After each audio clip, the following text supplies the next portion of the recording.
Happy day 80. We made it to 80. Wow. Congrats to all of us, really.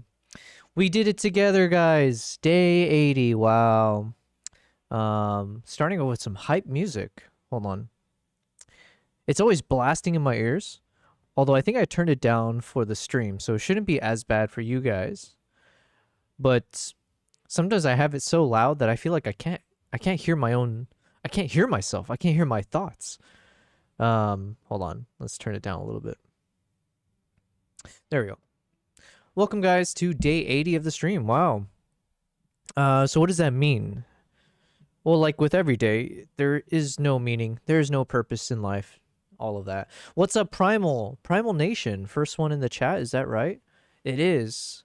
Thank you, Primal, for being here. Let me go ahead and award you some lovely PPs. As we know, if you're the first one in the chat, I reward you with peepees. That's just how it is. Primal Nation, how's it going, man? How goes your emote creation process? Let me look for your name real quick. Primal, there you are. Let's give you a solid 300 peepees. Boom, there we go. And we're good to go. All right. So with that, welcome, guys, to a Thursday. It is a Thursday, day 80. I had a very good day today. I have been disciplined. And what do I mean by that? I mean, I told you guys I joined a gym maybe like 3 days ago. I did go ham at the gym on that first day to the point where my whole body feels like it's been destroyed because I have not been inside a gym for over a year. And that was one of the things that I ultimately ended up sacrificing in pursuit of this thing, whatever it is. But like, you know, my passions and seeing if I can become a content creator full time. I've been traveling around the world, organizing tours and trying to create videos for YouTube. And then we started doing live streams. What is it now? 3 months ago. So with all of those endeavors, I ended up stretching myself a bit too thin, as you would say. And some of the things that I had to ultimately drop included going to the gym. And it's always been a weird thing for me because fitness, exercise, it's been like a core part of my life ever since I was like, 4 years old. So my dad is an Olympic wrestler and he taught martial arts and wrestling basically his whole life. And then that was bestowed upon me as the child to learn. And so it's been very weird this past year of like just feeling like my body's slowly decaying. And when I used to travel nonstop in the, for the latter part of this, or like for the majority of the past 2 years, I've been traveling a lot. And that definitely has helped keep, I guess, the atrophying of my muscles at bay. Just because the way I travel with all the camera gears and like the hiking and all that kind of stuff, you ultimately end up getting like the best workout you can expect. But now that I've been home, now that I've been streaming every day and all that fun stuff, I feel my body just becoming soft, and it's just not a good feeling. So we hit up the gym, 3 days ago, and I set it on stream because I'm trying to make sure I put it out there into the world to keep me accountable, motivate me to stay true to my word. So anyways, I went this morning, had a good ass workout. And it also meant that I have to force myself to go to sleep earlier so that I can go to the gym early, and then I can have the remaining time to get my shit done before doing the stream. So we're holding on strong. I should be going to the gym tomorrow again, depending on how I feel, just because given that this is my second time in a gym in over a year, there's a chance that my body might feel so terrible tomorrow, just like in terms of soreness, that it might behoove me to take another day off and ease my way back in, if you will. So either way, I just wanted to quickly share that because I'm proud of myself. Sometimes it's good to remind yourself what's really important. If, let's say, because, the excuse I would always give myself for not going to the gym or like working out, even at home, I just didn't feel motivated. It's just like, I don't have the time for it. Every waking hour, I feel like I'm working on something I need to do. So then I was like, oh, you know what? I just don't have the time for the gym. But it's like, what's the point of pursuing life goals if you end up dying just because you're unfit, if your health is not there?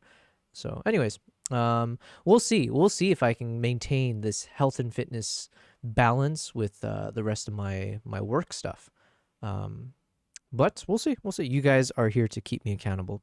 All right. So we're at day 80. So just a quick little recap as we start off today's stream. I am fairly new to the live streaming world. So, what was it, 3 months ago? And 80 streams ago, I decided that I wanted to test out live streaming. In my former life in the corporate world, I did a lot of talking to random people all the time, and I can yap, I can talk forever. So I always knew I had the gift of gab, if you will. Not saying it's a good gab, I just ramble, right? So I was like, okay, look, I'm at home. I'm not traveling anymore for the rest of the year, and I'm in front of the computer editing my photos and my videos from the past year and a half of traveling. Why not turn on the camera? Since my goal was to be a YouTuber, so I have all the gear, I have everything.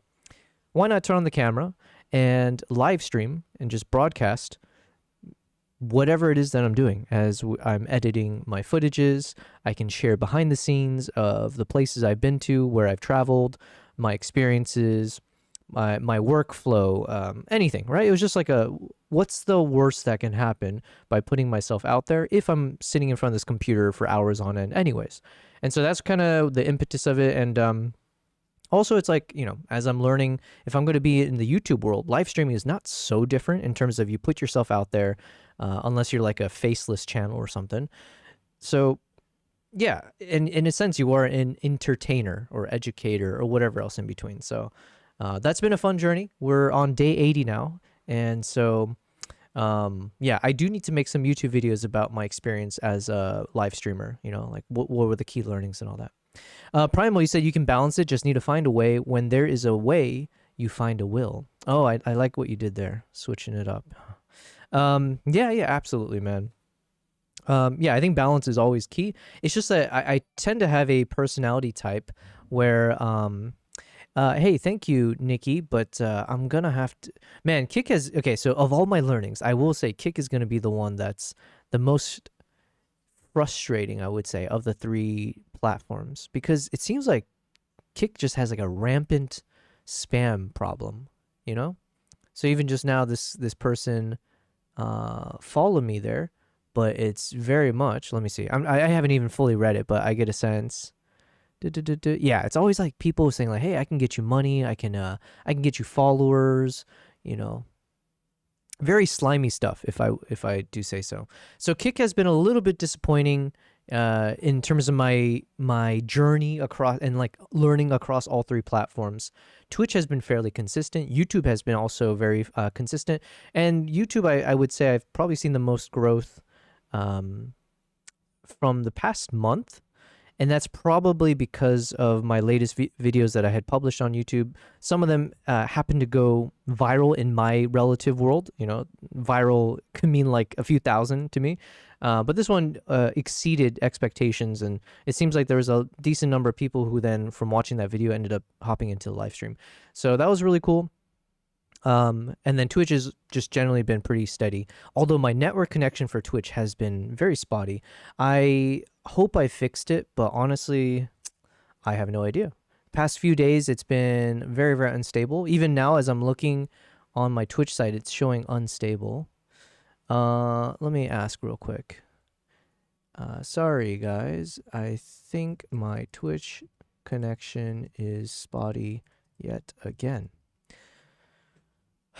What could be causing that? And I even like reduced the bit rate as well. So the bit rate, okay, you know what? This is a question for ChatGPT.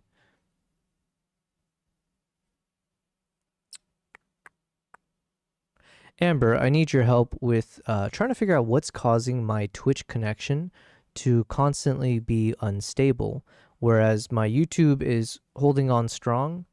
And Yeah, sure thing. So if your Twitch connection is getting a bit wobbly, but your YouTube feed is running smoothly, it might be a couple of different things. Sometimes Twitch might just be more sensitive to the bitrate or the server you're connecting to.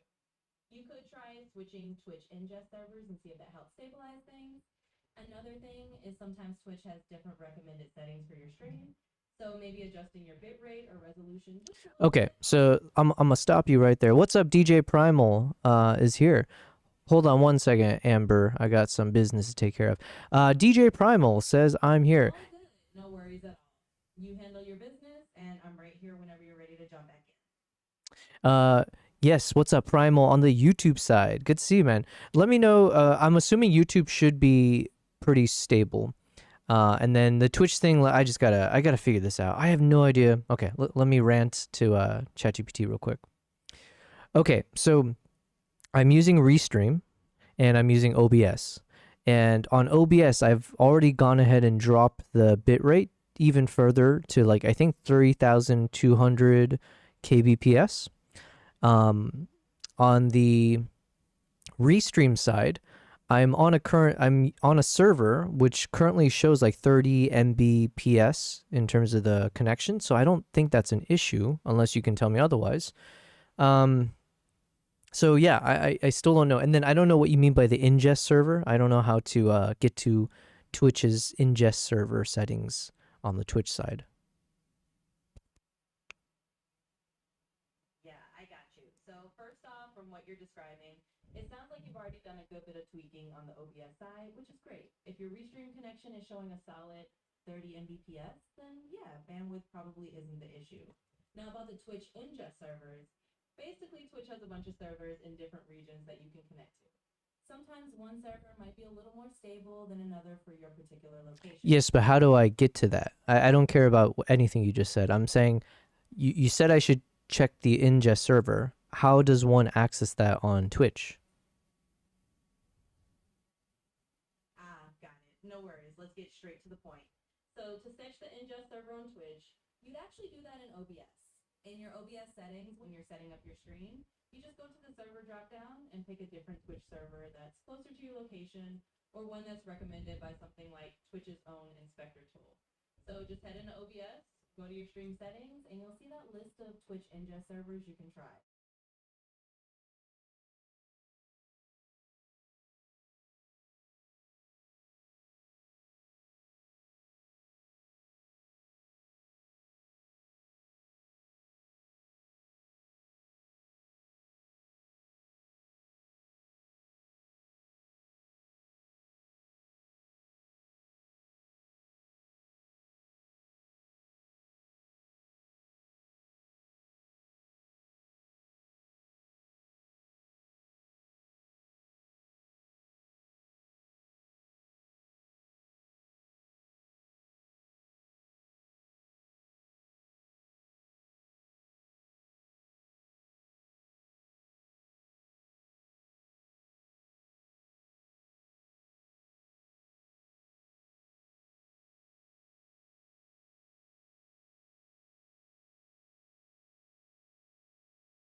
different streaming protocols that might actually give you a little bit more stability. For example, SRT is designed to be really reliable for unstable networks, so it might help keep your stream stable if Twitch is being finicky. You can definitely try switching from the default RTMP to one of those protocols and see if that helps. It's kind of like trying a different route to see if the traffic is better. So yeah, it's definitely worth a shot and might actually give you a boost in stability. Give it a try after your stream and see how it goes.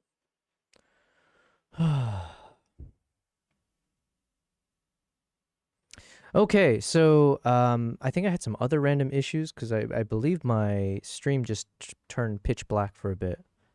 I have no idea why. So I don't know if you guys could even hear anything for the past, was that for like over 2 minutes or something?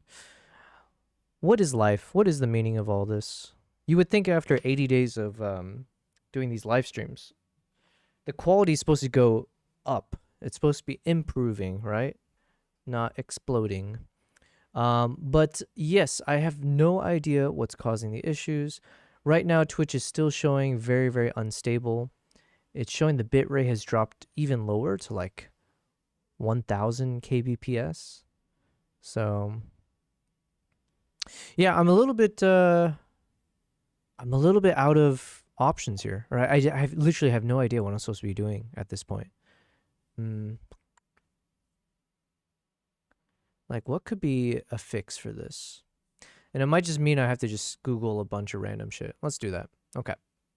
In the meantime, assuming you guys can still hear me, or if you hop over to YouTube, I know YouTube is a bit more stable.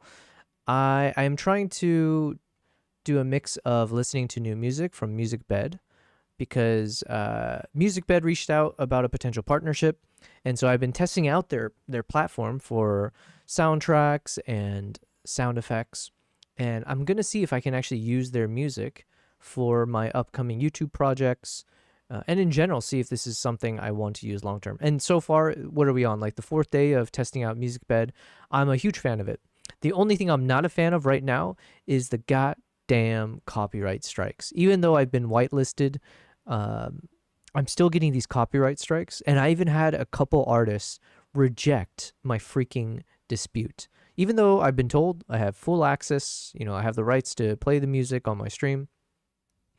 Some of these asshole artists who copyright struck my past streams, even when I went to dispute it, a couple of them decided to say, you know what, we're going to reject your dispute.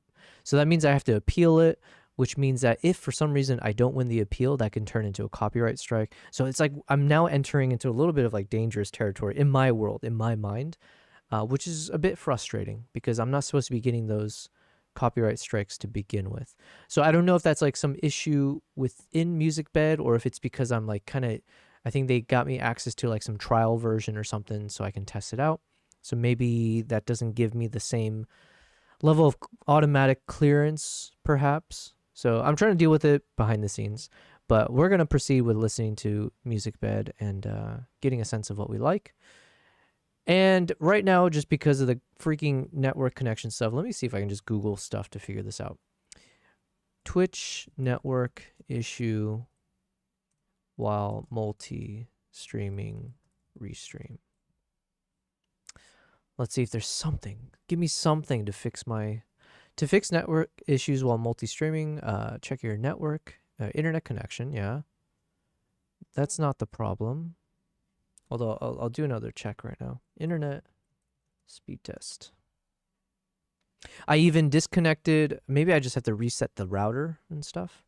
But again, the issue is it's like my YouTube is fine. It's always just my connection to, I think, Twitch, maybe Kick as well. Yeah, and actually Kick might also be having an issue. It's just that Kick's UI is not as user-friendly. So it's harder for me to actually see somewhere where it tells me like, here's your connection stability. Let's see, where did I go? Maybe if I go to settings, no. And that's also another thing about Kick. Kick does feel a little bit more bare bones in terms of my ability to understand and see like the analytics and stuff like that. So stream, how do I do this? Stream info? Nope.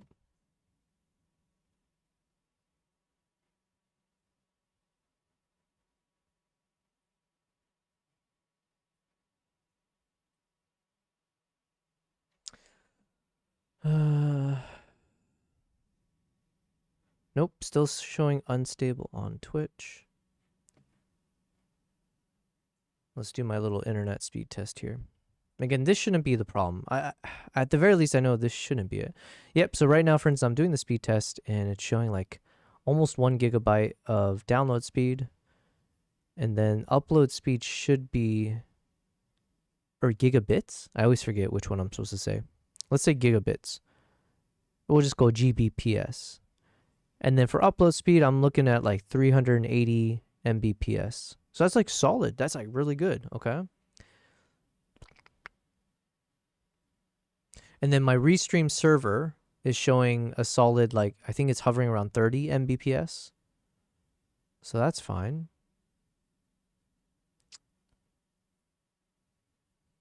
Okay, what if I do something counterintuitive? What if I increase the bit rate? That doesn't sound smart, but we're going to try this. So if I go into my OBS,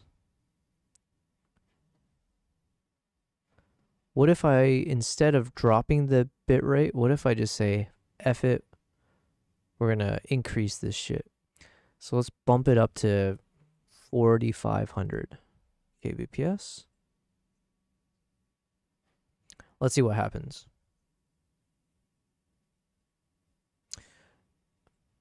Dun, dun, dun. Stream health on YouTube is excellent.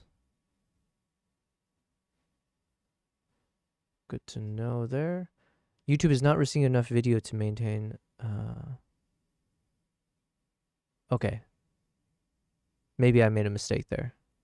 So let's drop that.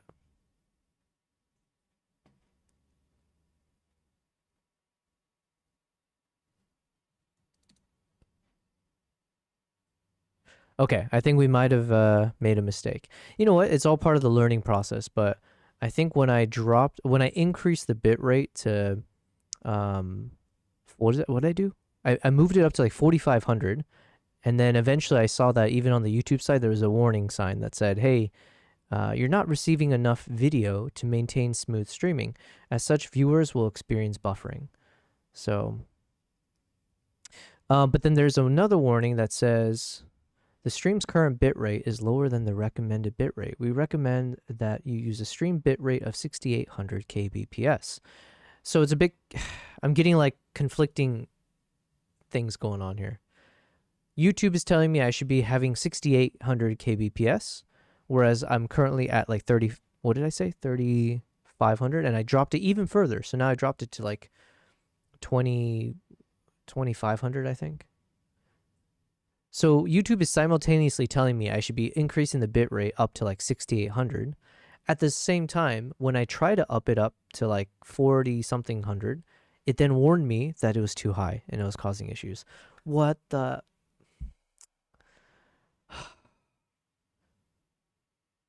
I wonder.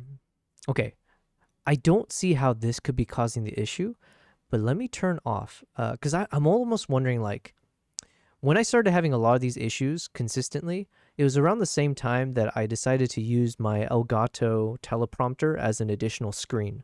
So I have like I have my teleprompter in between my two monitors, and on that teleprompter, it's a decent sized screen. It's almost like a size of an iPad or something. So I've been using the screen as a third monitor display so that I could show OBS there and the chat function and stuff. So like I don't see how that could cause an issue, honestly, because it's not like it's using any network related things. But I wonder if like somehow, some way, could that be doing it? So let me see. Can I just disconnect this? Let me move OBS over here, and let's go ahead and disconnect.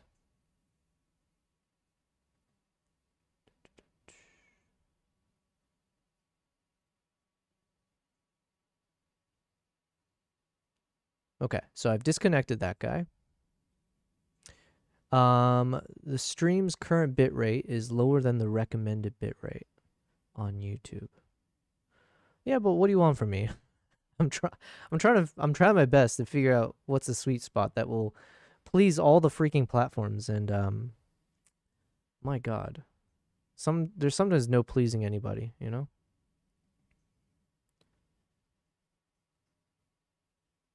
So for example,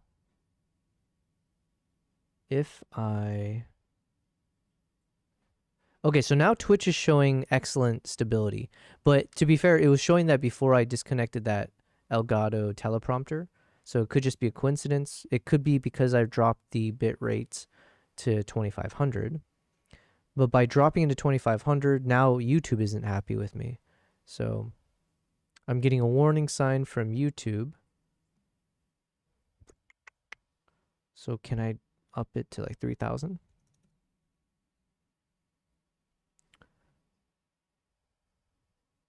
All right, so today is yet again one of our just technical difficulty streams. Anyone else having issues with Restream dropping Twitch? Okay, maybe I just need to read these Reddit threads.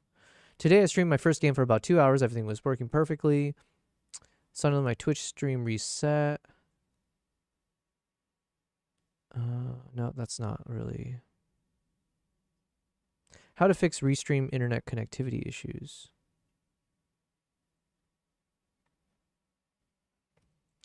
Restream seems fine. OBS seems fine, but Twitch is buffering.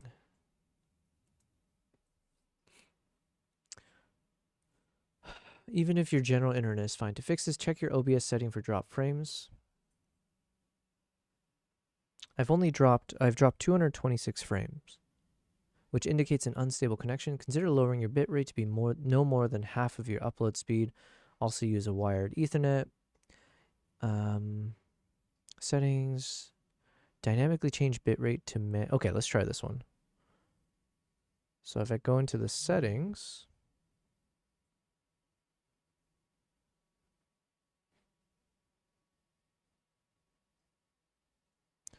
settings, advanced network.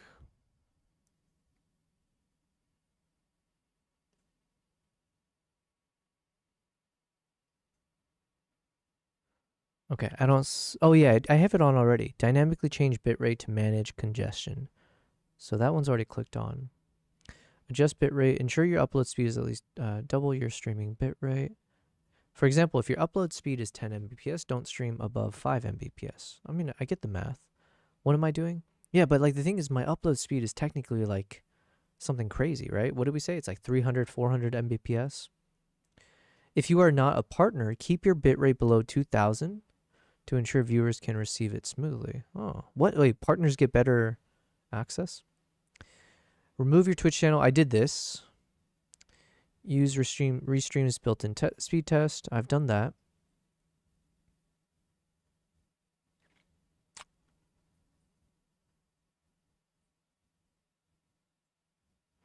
Okay, this was 10 months ago, so I doubt this is going to be, but it sounds similar to me. Anybody ever had an experience using Restream and all sites stream fine except Twitch?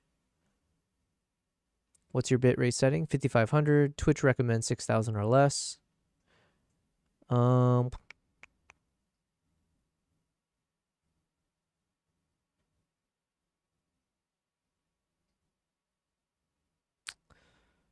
What bitrate do you stream with on OBS?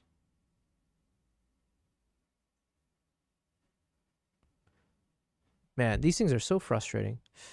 Okay, the good news is Twitch is now showing stable. So the problem is I did disconnect the Elgato teleprompter, and it would be so funny if that ends up being the reason that's causing all these issues. But the problem is I can't really say because it was technically stable before I disconnected it. So, or at the very least, I saw that it was green right before I disconnected. So, okay, wow, man, that was so frustrating. I will say, just having to try to figure this out has definitely demoralized me today. I just feel so like exhausted. It's like, oh, the desire to stream has like been depleted. However, the good news is the reason I'm streaming, it's a mix of like one, obviously, it's like, hey, can I do something entertaining? But then two, it's like I'm treating it as work, right? Because I need to get shit done.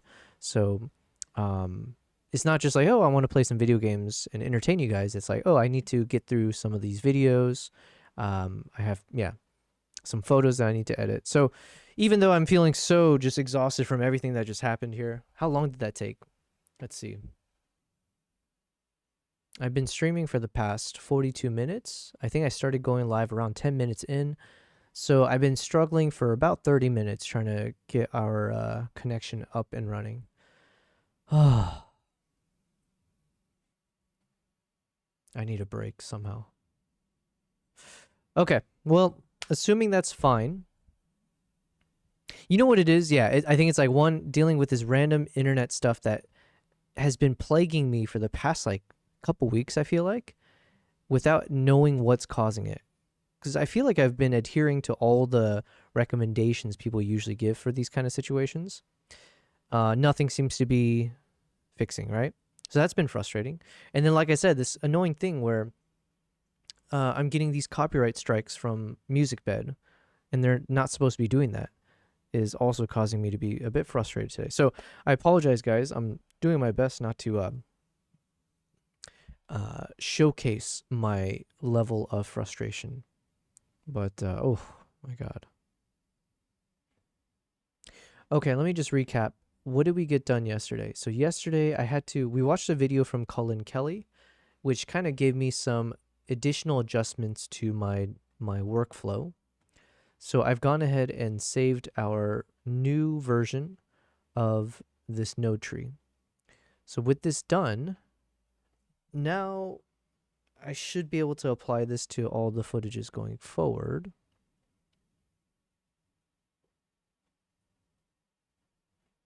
And I have to remind myself, where were we? I think we're almost done. Yeah, okay. Oh, nice. We are actually almost at the finish line of just kind of doing some general color grading across all the shots. Yeah, so here's where we stopped. And the hope is I can just apply the same adjustments to each of these shots.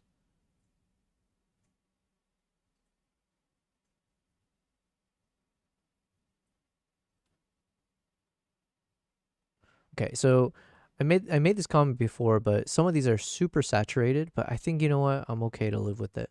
It's like generally not my exact style of like how I'd want to color grade. But what I'm creating for the YouTube channel is not necessarily meant to be like the best visual representation of every shot. It's meant to be just like an extended version of like a bunch of cool footage of chimps, as we also apply a bunch of nice music in the background. So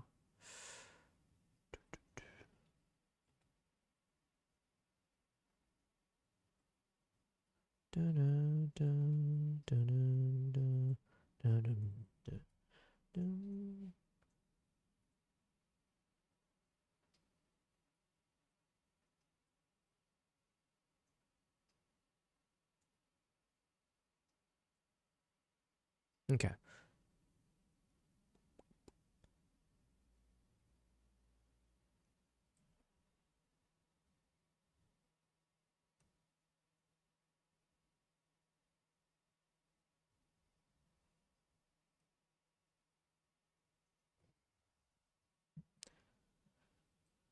Okay, let's listen to some new music.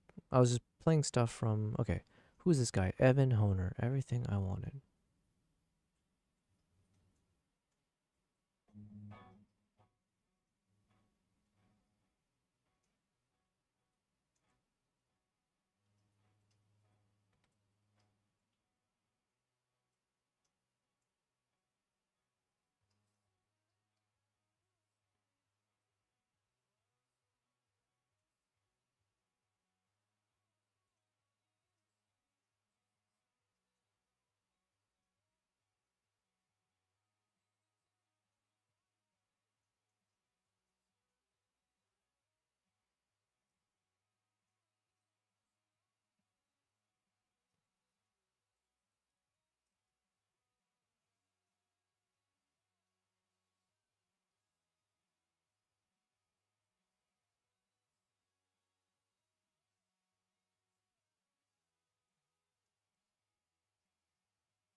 Okay. I need to give my voice a rest.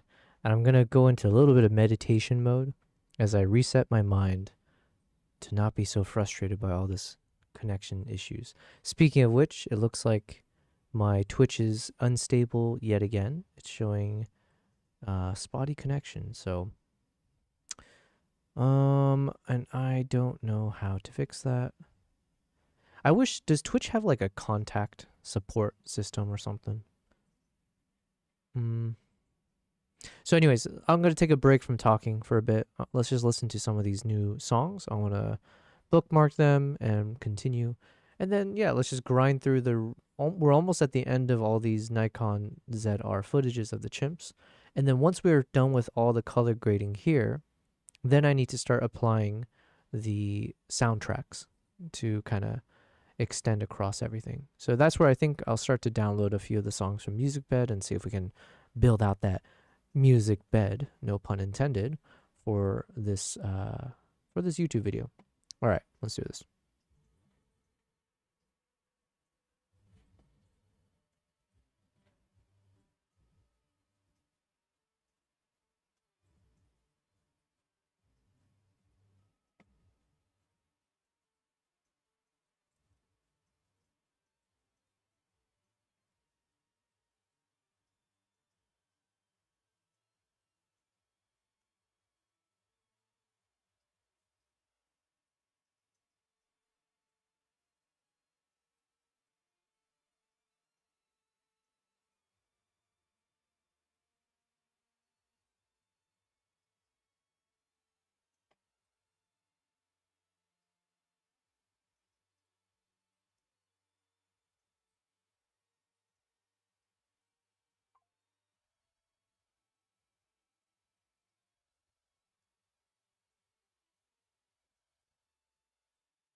Bravo.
Yo yo Kavaitsu says hello.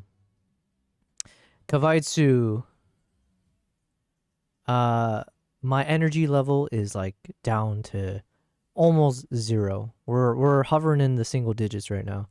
Um the first like hour I feel of my stream, I've just been dealing with the worst Twitch network situation. I don't know what's going on, but on the Twitch side for the past 1 to 2 weeks, maybe longer, I feel like my connection, the stable, like the whatever, the network connection has been super unstable. So I've tried everything. I have no idea what's next in terms of how I can troubleshoot for it, but I didn't expect it to make me feel so exhausted. But right now it is showing that the connection is stable. It's saying excellent. Well, thank you very much. I don't know what to say though. I would have assumed that Twitch would have been one of the better platforms for like not having to deal with these kind of situations. But maybe it's a me thing. I'm sure it must be a me thing. I'm sure I'm doing something wrong. But everything else seems to be fine. My internet connection is no, Kavai, it's not the AWS, I don't think. Or maybe it exacerbates it, but like I've been having this issue for uh no kidding. I feel like it's been at least a couple weeks. Um yeah, and it never seems to impact YouTube as much. Or it's very yeah, I'm not sure. Maybe because there's a bit more delay built into YouTube, but even then, it's like only a few more seconds delay, right? So I think my YouTube stream usually is about like 8 seconds behind, and that's including the 3 seconds that I have as a buffer delay inside of OBS.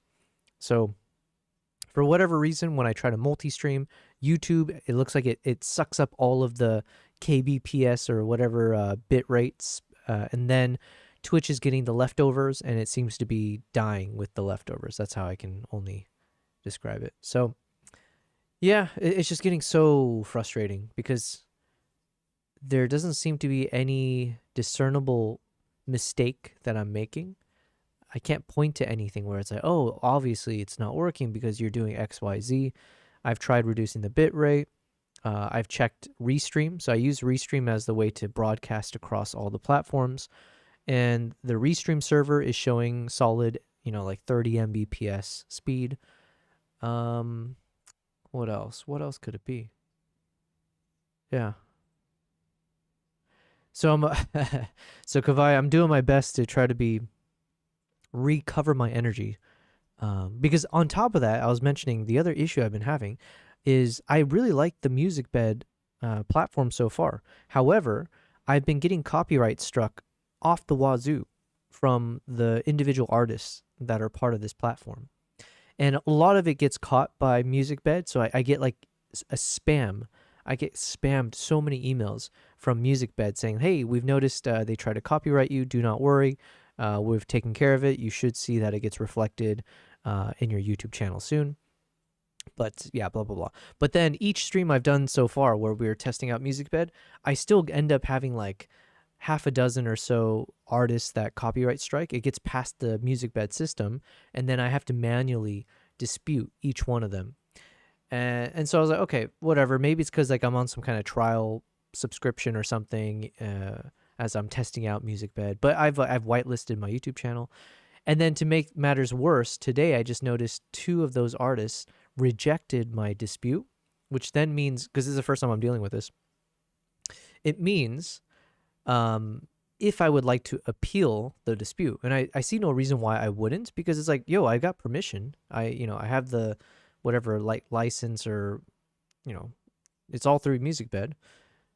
So even though I should be able to win the appeal, if for whatever reason it gets automated and I end up losing it, they said like if you lose an appeal, you can get a copyright strike on your channel.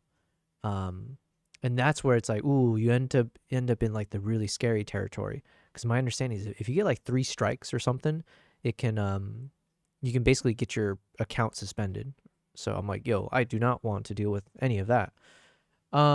So now it's like, oh, the other option is I let them win the dispute, which basically just means I can't monetize the stream. Which is like, look, it's not like I'm making crazy money or anything at all really from the YouTube streams, from the views, right? So it's not like is it the end of the world? No, if I just need to let them win, but it's like it's just frustrating to deal with. So all of that said, I'm feeling a bit exhausted, but I'm also exhausted for a good reason. So let's end it with the positive thing. The other reason I might be physically, mentally drained is because I went to the gym today. So I stuck to my commitment. I went in the morning, got a good ass workout in. So I'm proud of myself for that. So maybe I'm just also exhausted physically. So, okay. Twitch is showing excellent connection again. So let's just hope for the best. Sounds like a lot, but I wish it all gets better for you. Thanks, man. This is called first world problems, okay? So I'm like semi joking about all this. Yes, it's frustrating, but it's like in the grand scheme of things, this is like, you know, it's not the biggest deal, but it is making me exhausted. And then we're also almost done with the color grading for all this, so yeah, let's get through this. And then let me make sure, do I have my photos ready? Yeah, I need to get through some photos as well.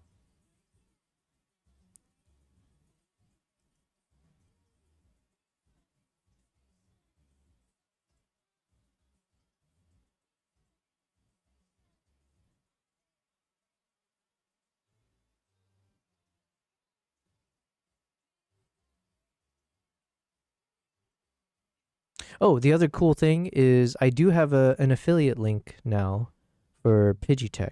Let me test it. Pidgeytech. Does that work? There we go. So I believe, I could be wrong, but I believe this should be an affiliate link.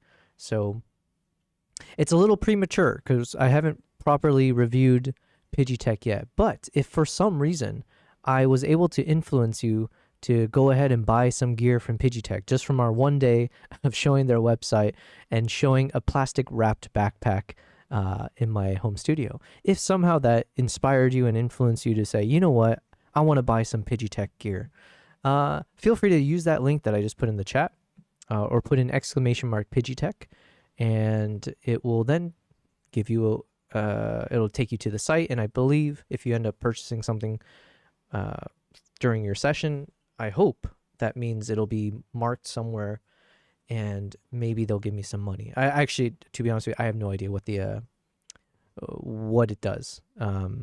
Maybe it gives me like 10% or something. Honestly, I have no idea. I just saw that in the email they said, hey, if you want to sign up for the affiliate thing, there's a link. So there you go.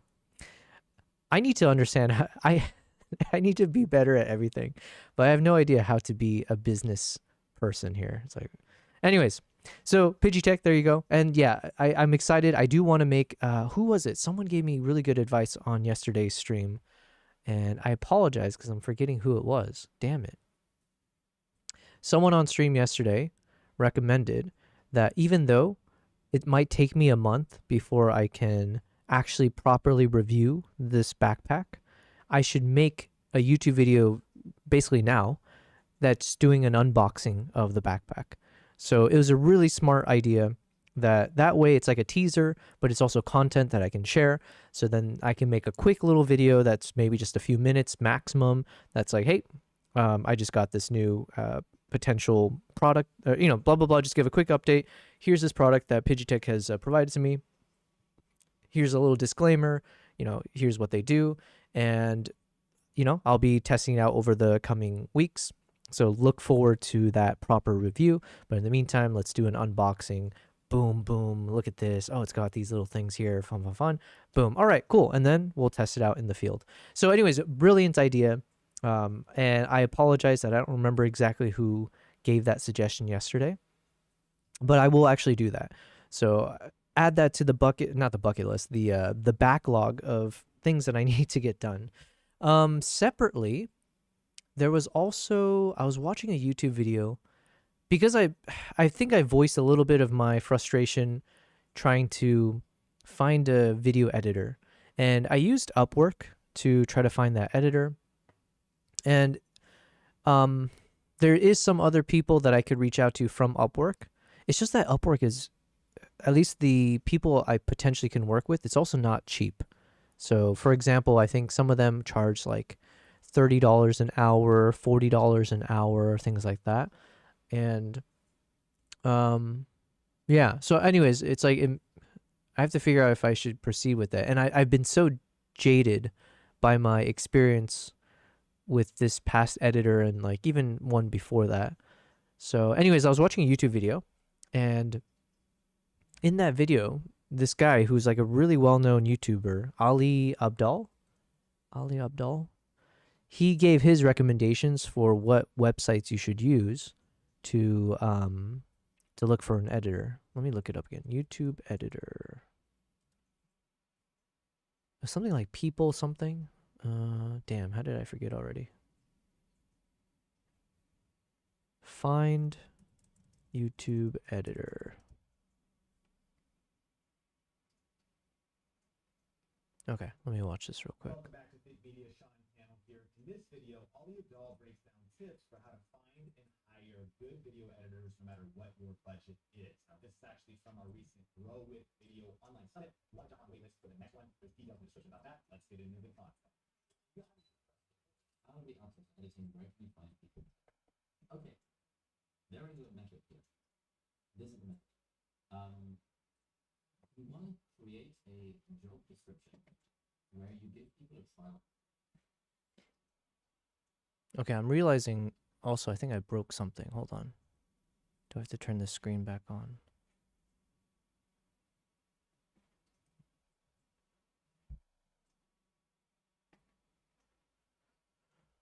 So many things not working as expected today.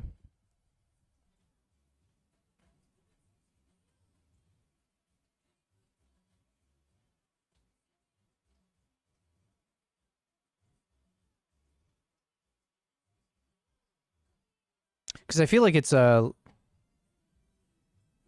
assuming you guys are seeing like a infinite view right now. I don't know how to.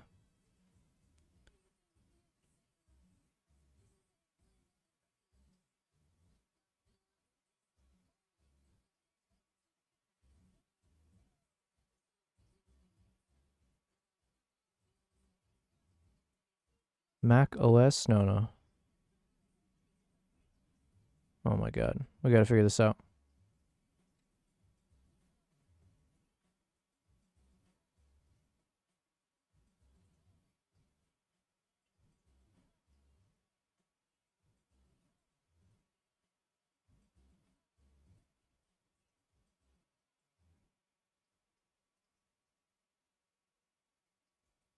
Restart capture maybe? There we go. Jesus. Okay. I think I fixed it.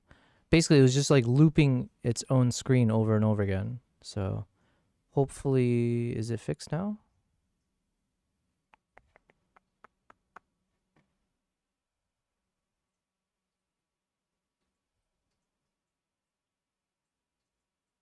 Okay, I think I fixed it. Jesus. What a day today, guys. I mean, listen, overall, it's a good day. Every day is good, all right? What did we say? Yesterday, we hit 9,000 subscribers on YouTube, so I could not be more excited or happy in terms of progress. The sky is the limit, right? We got so much fun stuff. We got a lot of things to, work on. Went to the gym, so I'm feeling like, the extra pump from all of that. So all things that, considered, what a good day. So I'm trying to keep that in mind as I feel so like mentally defeated from all this network issues and just random little hiccups here and there. Kavai said, I need to get out skating and working out pretty soon, but hopefully I'm back at the end of the stream. No worries. Well, listen, I appreciate you being here, Kavai. Hopefully the network stuff, I'll get it sorted before then. Sky's the limit. Yeah, buddy. Yes. Always the limit. But yeah, enjoy. Have a good skating and working out sesh. Okay. I'm using my little back massage, it's like the upper back massager. I'm still using it for my lower back. Oh man, it feels so good. Okay. Let's watch that video. Where did I put it? There it is. The trial task that I recommend is you upload raw videos. I'll see you like a raw camera. Here, you upload your right of you find out in the trial task to be just like 60 seconds video in your time. Then as you get your laptop, so submitting your application is perfect. Great. And that means you can instantly jump to the video.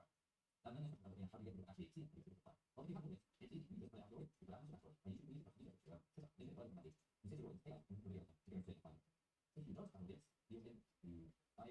Okay, here we go. Here we go.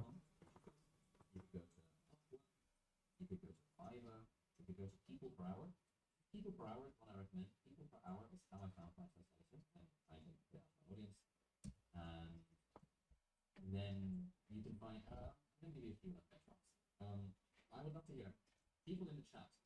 If you currently outsource your editing, how much in US dollars do you pay for a video to be edited? How much do you pay in US dollars for a video to be edited? In my experience, $50 per video gets you a really bad video editor. Yes, you can find a diamond in the rough, but you're going to spend ages trying to find there might be a 13-year-old kid in Pakistan who will do a $50 video, but you're going to be going through loads of 13-year-old kids in Pakistan to find someone really good for the video. I think around sort of 100 to 150, you can get a reasonable editor, probably in a country where the US dollar is particularly strong. 100 to 150. Okay, anyways. The main thing I was trying to get to is people per hour. So let me just quickly check this guy out. And then this song we'll put to our relaxing cinematic playlist. Oh, it's already there. Hire great freelancers, do greater work.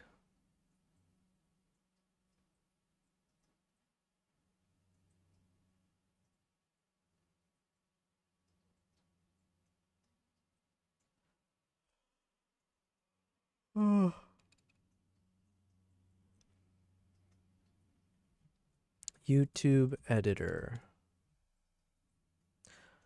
Become your YouTube video editor long term. This guy's 5 stars. Okay. So one thing I like about this so far, well, okay, one thing I don't like is there's not many options here. So maybe, I'm not sure why that is. But then the thing I do like is that I'm assuming this is showing a price per video. And I think I'd rather that model versus doing like per hour, because I'm getting the sense that people can rip you off. I think from my last experience, I just don't want to deal with someone who has the capacity to pretend like they worked longer hours than they actually did. Because then obviously it's like for one video, they can end up charging like a crazy amount. And then you don't really have a good sense or a good way to actually, verify. It's like, did it really take you 20 hours to make that video?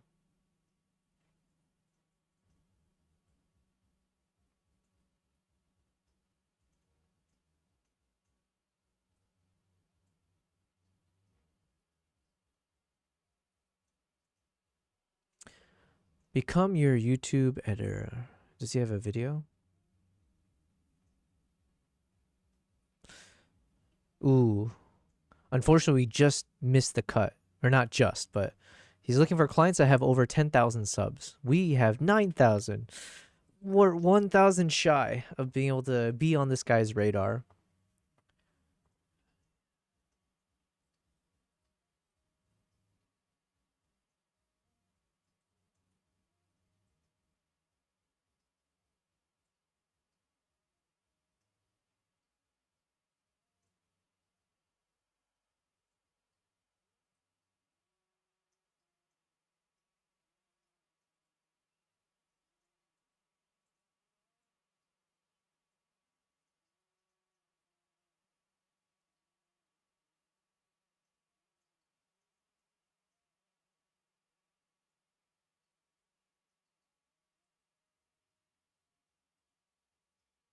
Okay, whatever. Stuff that I need to do off stream, probably. Just do a big research. There's one person I mentioned that is an editor that I can test out.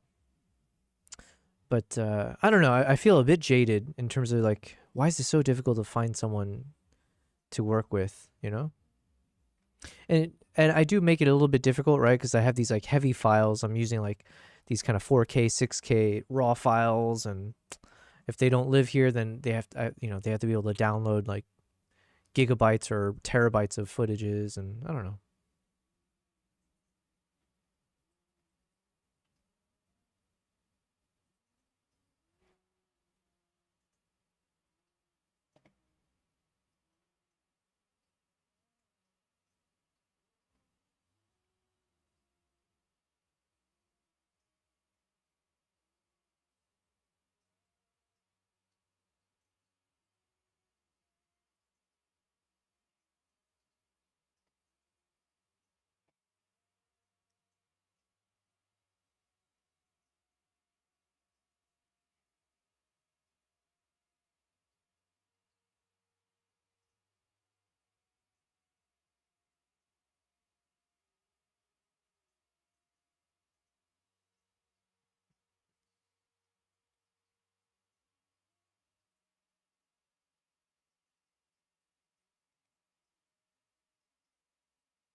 There we go. Now you can see Kimbap.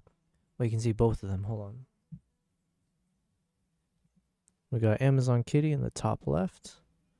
And we got Kimbap over here. Boop.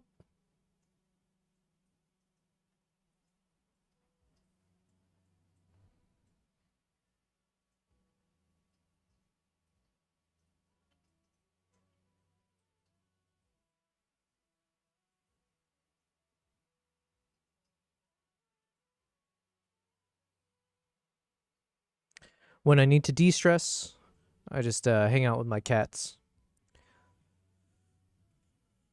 Unfortunately, they are not IT specialists, so they can't help me with my freaking Twitch problem, but you know, they can't do everything.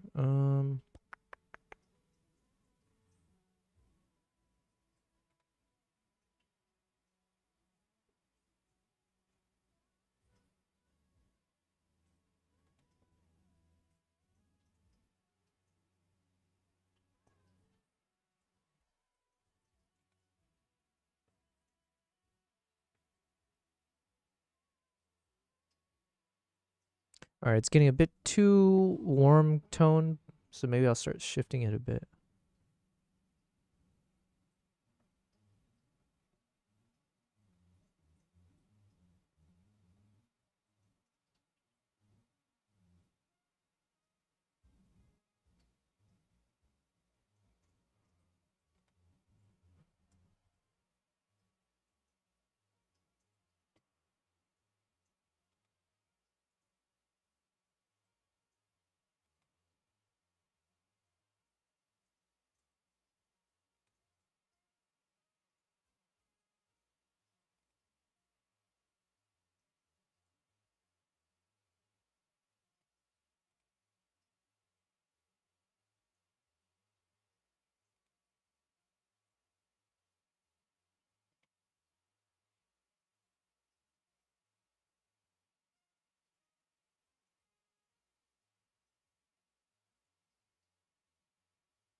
Okay, I like this one.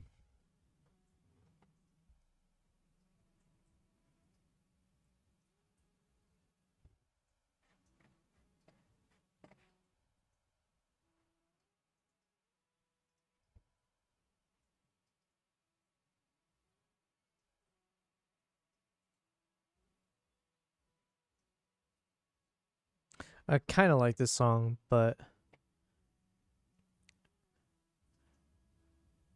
it's like a little too depressing.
Super depressing.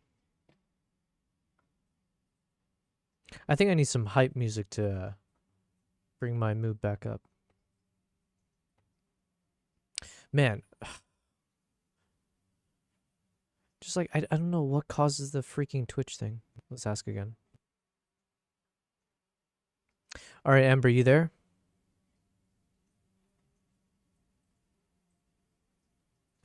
Amber, can you hear me? I can hear you loud and clear. I'm right here, so just let me know what else you need. I really need to figure out this issue that I have with Twitch. And so I need you to put on your smartest thinking cap.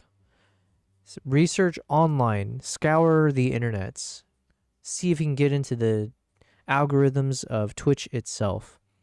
And if you can tell me what is the best solution for why I've been having the spotty connection, unstable connection on Twitch while not having an issue on YouTube. Is it on the restream side? Is it on OBS? Is it on Twitch? I need a real solution, not speculation. Help me out.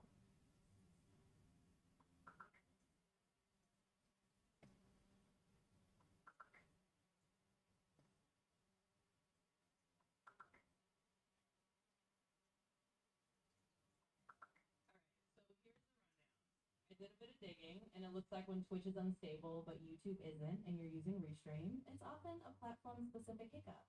A few practical steps. First, check your internet stability and maybe run a network test to rule out any intermittent issues. In OBS, try lowering your bitrate or turning off dynamic bitrate adjustments, because sometimes Twitch is just a bit more sensitive. You can also try streaming directly to Twitch alone as a test to see if it's Restream or Twitch causing the issue. And if you're using Wi-Fi, a wired connection might help.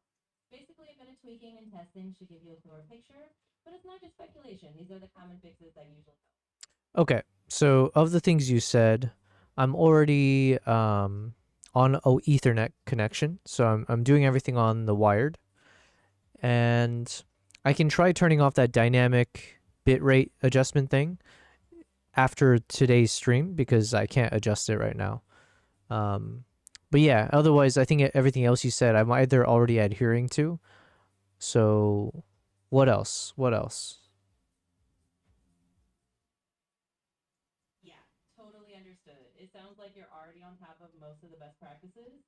So one more thing you can try after your stream is maybe using a Twitch-specific tool like Twitch's Inspector to analyze past streams. That might give you some detailed insight into what's going on specifically with Twitch. And if it doesn't give you a direct answer, at least it'll confirm if there's a pattern or a certain time when the instability happens. But honestly, you're pretty much doing all the right things, and sometimes it's just a matter of a little extra testing and fine-tuning. We'll just take it one step at a time and see how it goes. Does Twitch have like a dedicated IT customer service type related feature? Like, can I reach out to someone from Twitch? Yeah, Twitch does have a support team you can reach out to. They have a help portal where you can submit a ticket if you're having technical issues that you can't solve on your own. It might take a little time to hear back, but it's definitely an option if you want to get someone on Twitch side to take a look. So if all else fails, you can absolutely submit a support ticket and see if they can help you out a bit more directly.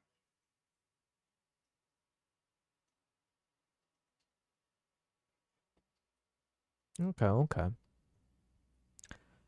What's up? Videographin says, can't hear what your ChatGPT is saying. By the way, it's very low. Interesting.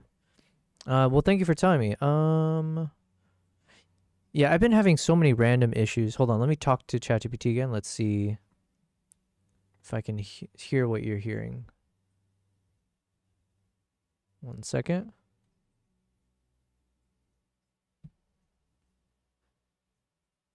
Amber, could you say something real quick? Of course, I'm right here. Just let me know what you need and I'll say it.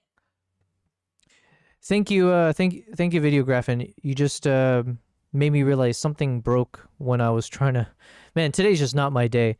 Hold on 1 second. Let me stop talking to ChatGPT.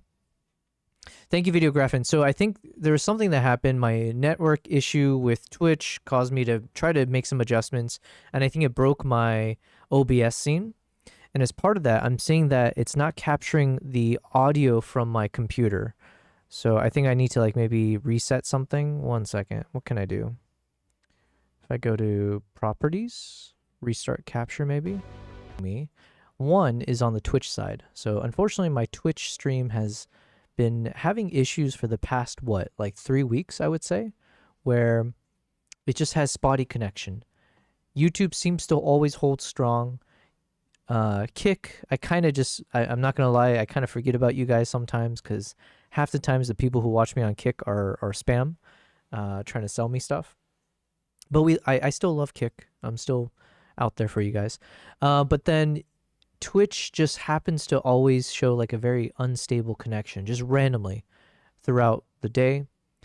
And I haven't gotten any closer to figuring out what is causing that very particular issue. Because I've had network issues in the past and I've resolved it. So now I understand. It's like, it'd be one thing if I'm having some issues and it's because I'm making some rookie mistakes, because that always happens, right? This is our 3rd month of streaming. And so I'm bound to run into even more things with like, oh, I'm an amateur, I should have fixed this already. But this thing, I feel like I've exhausted all efforts. I've exhausted all potentials as to what could be causing Twitch to constantly have some weird network issue. So that's been frustrating, because then I ended up spending like over an hour trying to figure this out, and it's an ongoing issue. And then the other thing that's been frustrating me is, well, it's weird to say frustrating because I've really been enjoying using this. But Musicbed is a company that reached out to me to see if I'd be interested in testing out their platform.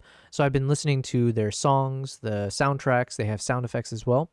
And honestly, they've been fantastic. Like, the quality is absolutely the type of music that I can see myself using for both like my live stream playlist music, but almost more importantly for like my YouTube projects, for like background music, for cinematic stuff and all that.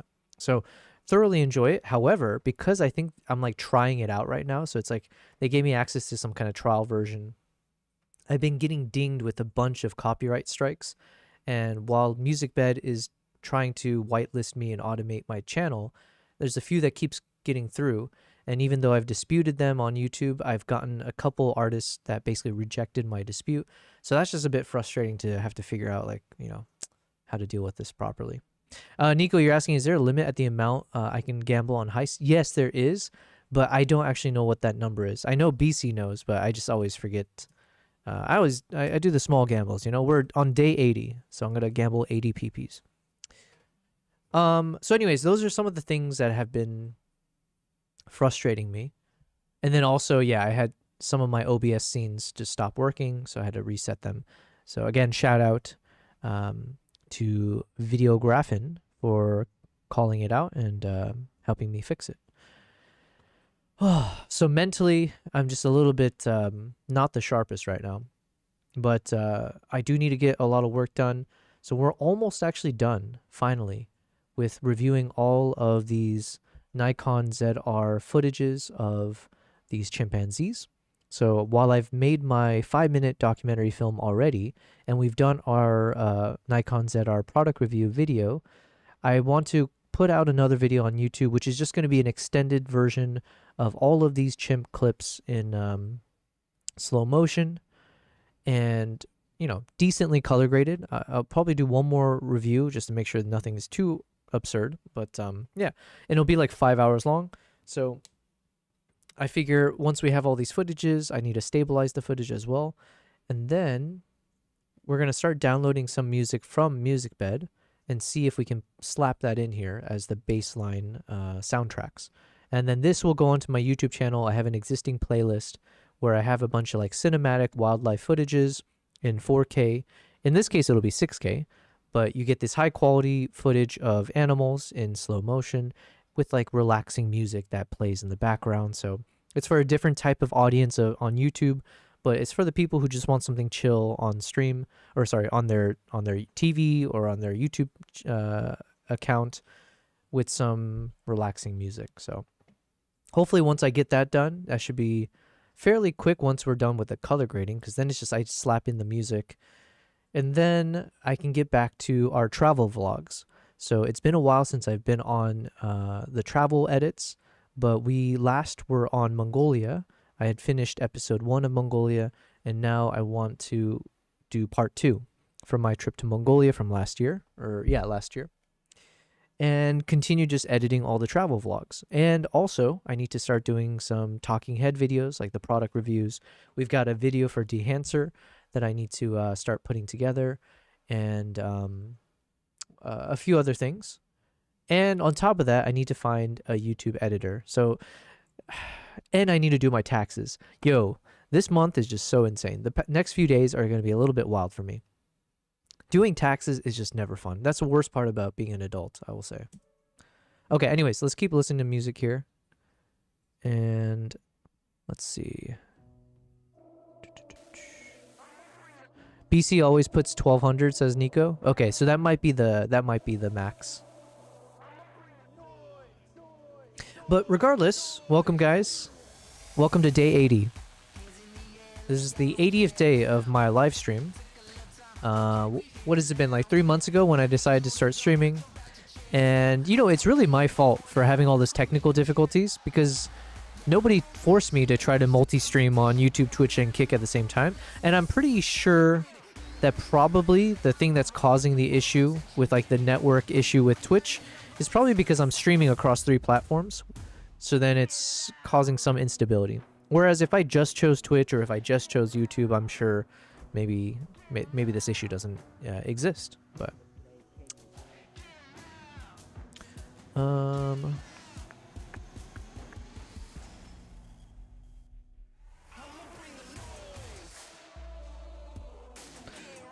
Nico, you're coming up top 3.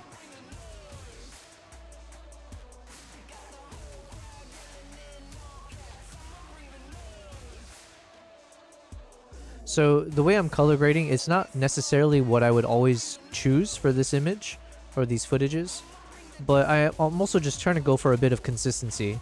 So if a lot of these shots were shot at the same time frame, then I just want them to all look same to each other.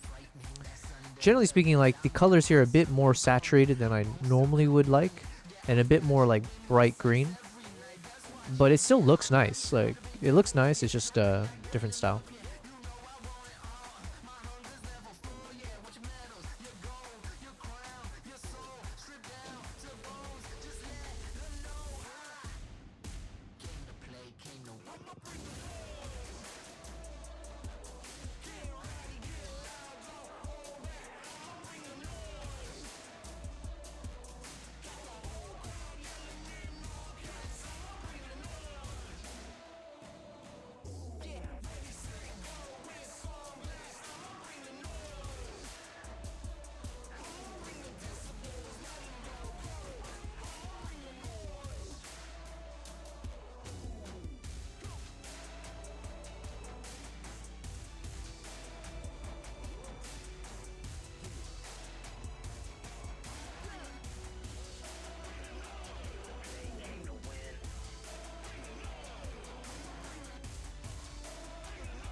Okay, this is more my jam.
Nico, you said it could be a problem with the Twitch servers.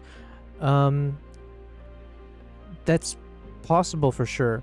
But the thing is, because I think that's what ChatGPT said as much.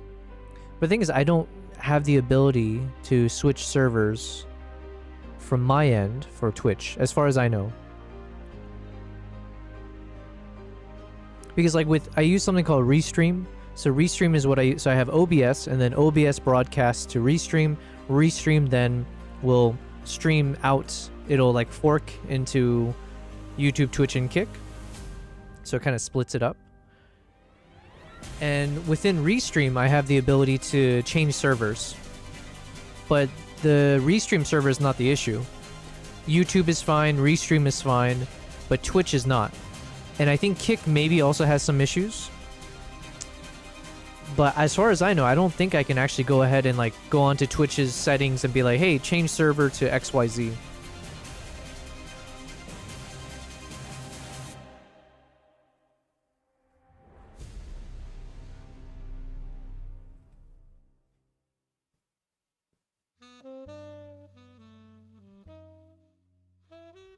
Oh, finally get some jazzy songs. Let's see how this is.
Videography says, could you try to lower the exposure of the highlights of 170947? Ooh, let me see. 170947. With the Cine D review that was just published saying the ZR only has 10 usable stops, make me worry. Yeah, of course I can do that. Yeah, I'll do some fine tuning later. We'll drop this one a bit.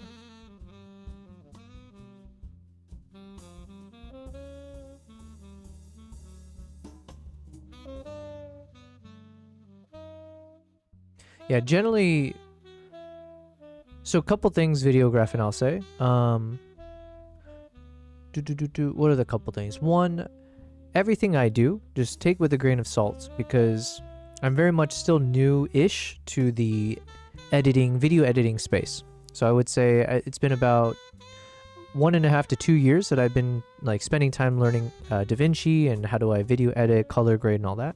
And it's been more recent where I've actually started to try to learn more about the proper way to color grade. So keep that caveat in mind. And then number two, in terms of my style of editing, usually I prefer like a darker look and feel. So when it is bright, I tend to not like it. But I've mentioned a few times, but for this exercise, for this video, I'm not focused too much on having the proper color grade. This is like a 5-hour video, right? So this is just going to be like an extended version just for anyone to casually view some wildlife footages on their TV screen or whenever they're just doing something in the background. So I don't expect anyone to be like thoroughly vetting each shot by any means. But I mean, I welcome the critique if people are like, yo, why did you edit this way? But it's just not going to be the focus. So I'm trying to just be quicker about like how I edit these guys, just so I can get it out the door faster. But yeah, generally speaking, I do prefer when it's a bit darker. But since you said that, you know what? It's like, you know what? Let's adhere to what you suggested. Because I do agree with you, I think, as I look back at that clip. Also, I don't tend to enjoy more of the kind of warmer tones, but I'm trying to see if I can keep the lighting and the colors a bit consistent across each clip. So I'm seeing if I can subtly make it a bit more green.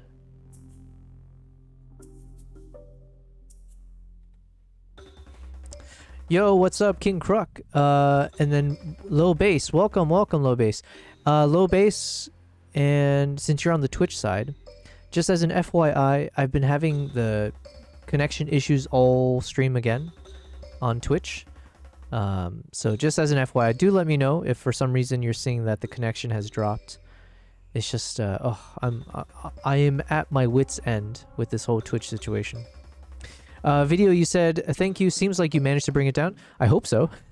I do hope so. I'm not sure about that Cine review that you're talking about. I know people when they talk about like the number of stops of dynamic range, it's kind of one of those companies will say something, but it can mean anything. So I know Nikon has stated that the ZR has 15 stops of dynamic range. Now, I am not a technical expert. I wouldn't be the one to tell you like they're lying or it's true or here's what the specs really show you. The only thing I can say is just comparison from how I've shot with other cameras in the past. And while it's limited, my shooting in the past have been with like the Nikon mirrorless. So like the Z9, Z8, Z6 III. And I've been shooting in NRAW. So when I started doing more video work, and that's been about 2 years ago, I decided I want to test out NRAW. And so I've been shooting in NRAW for the past, whatever, 2.5 years or so. And I've enjoyed it, by the way. It's been a much more efficient file that gives you like a 12-bit color depth, but it's like a third the size, like almost a third the size of like if I were to shoot in ProRes RAW at 12-bit. While in my opinion, the colors end up looking quite fantastic. But keep in mind the use case for me was more like for my YouTube channel, for casual amateur stuff, for like my travel vlogs. Now, if you're trying to do like professional stuff, maybe obviously you have to have a different lens, or you have to think about it differently. But for me, I love the colors. So then going from the Nikon Z9 and those guys to shooting with the ZR. So basically they gave me access to the camera. I took it for like a 3-day trip to this island. And so I didn't have a lot of time to test with it, but when I was testing, there was a noticeable difference in the dynamic range that was accessible to me. Not during the shoot, but I mean like once I got in front of the computer, I did notice a significant improvement in the details that were captured in the highlights and in the shadows compared to when I was shooting with the other mirrorless cameras with Nikon in the NRAW space. So just comparatively, I was like, yo, this is crazy. Like, I was like so excited at the fact that like a shot that I assumed was going to be overexposed or completely crushed shadows ended up being like really, it was retained. And then I could still end up with a very dark image, but you wouldn't get pitch black. You'll actually see details in the darks. So that was really cool. How does it compare professionally? I don't know. I just know it's better than what I shot with in the past. What's up, China AYT? Hello, China. I would remember a name like that. So thank you for being here. I believe it's your first time here. I appreciate it. Low Bassy said it's buffering. Yeah. Ugh. It's buffering a bit and there's some chat delay. Yeah, I don't know. I don't know what to do with Twitch. I'm ready to take it out back and get a shovel and all that fun stuff. But yeah, I guess I'll have to spend some time off stream and see if there's some way to maybe... Yeah, actually, I have no idea. Because YouTube is fine. Restream is showing it's fine. It's just always with Twitch. Maybe with Kick as well. But at the very least, those two has some issues.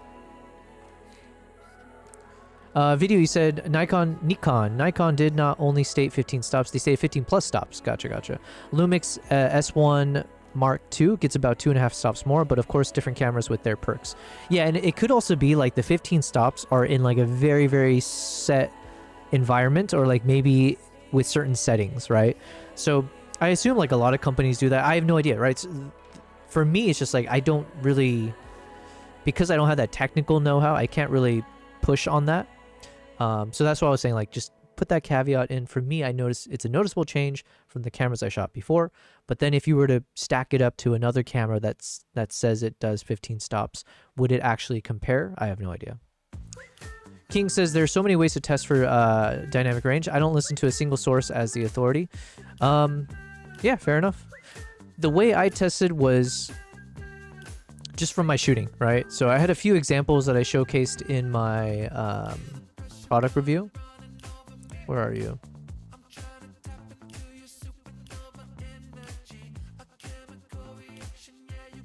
Let's see.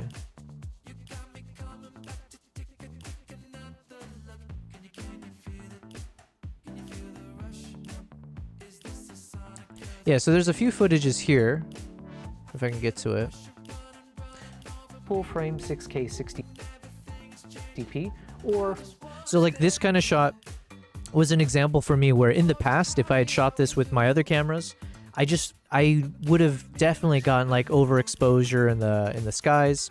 Whereas here, I don't know if it's as visible to you guys, but there's like actual colors. There were even like being able to see the white bird, but nothing was overexposed, and you're able to see the nice blues and the water, even with all the reflection there. You're getting 12-bit red raw that uses log 3G10 and red wide. Even in like the dark shots, I was able to get some really good details. But yeah, so like it was like only in those kind of testing where I was like, okay, at the very least, compared to how I shot before, there was a drastic, and I do mean that, like a very drastic difference in the ability to retain more details and in the highlights and the shadows than I was able to do in the past. So yeah. So then it always comes down to like, okay, if it's outperforming cameras, at least in the video settings, right? Cameras that are more expensive than it, and it's priced at the price that it's at. It's like, man, they did a good job. I think this is what I'll say.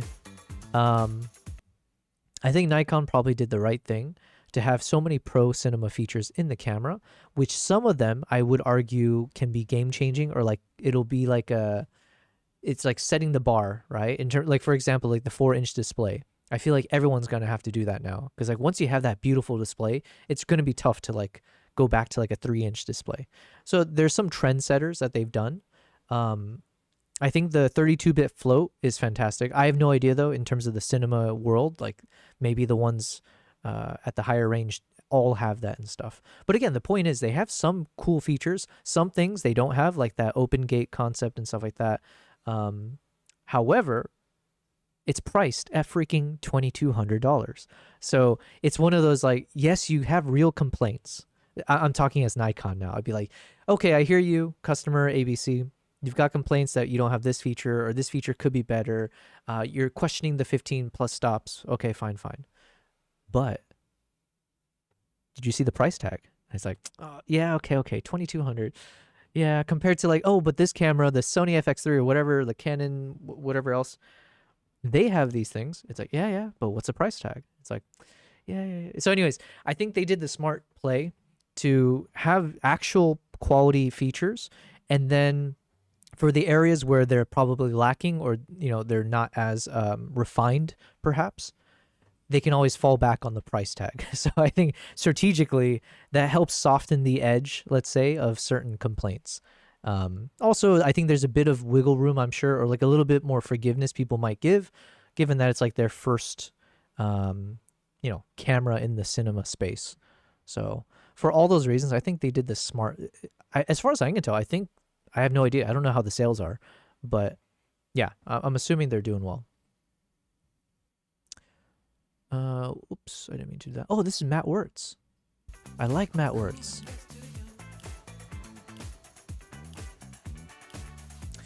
Gotta go, Nico. I have a test this Saturday. I have to study. Have a great stream. Thank you very much, Nico, for popping in. I appreciate it as always, and best of luck to you. Thank you, Low Base. I do hope that the stream continues to not buffer and be clean, but I've lost hope.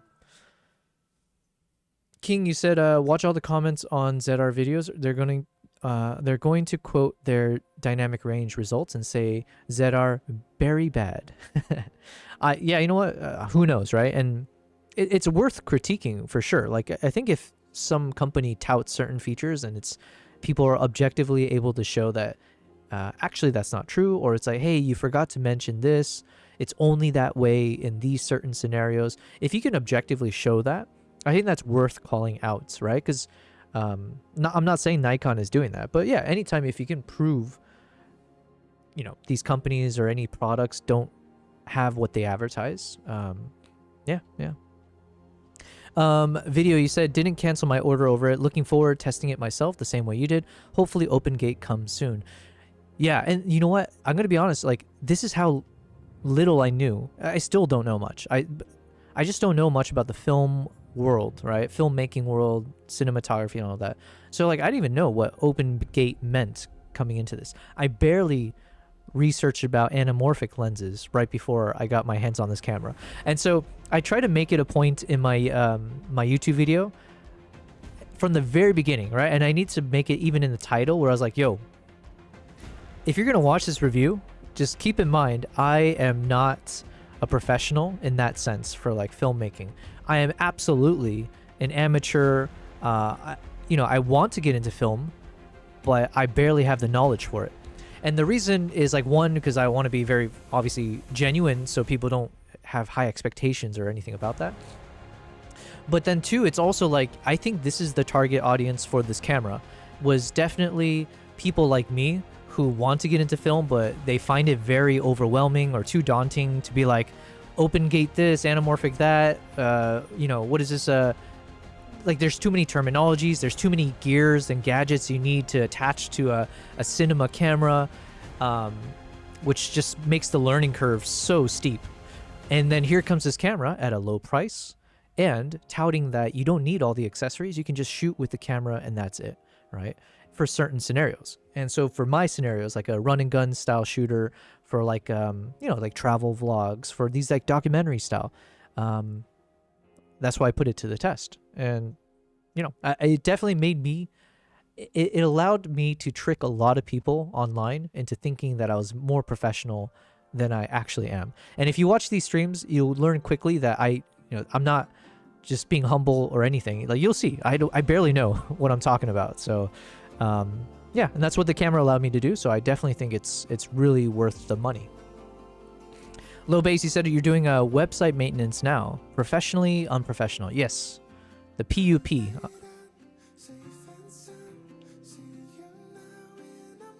But I do also appreciate that that's why Nikon reached out to me about this. I have a good relationship with them already, so I do a lot of workshops in the region for the Nikon Middle East African entity. But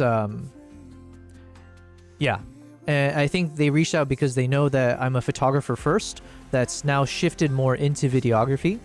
And so I was right at the right development line, or on the spectrum or whatever, or the trajectory, going from like still photography to start doing like short form, you know, like social media video content, to now opening a YouTube channel.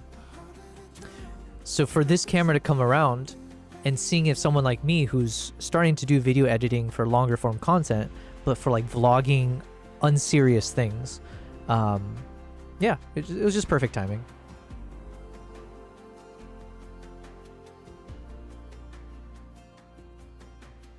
I think this shot is a little too green.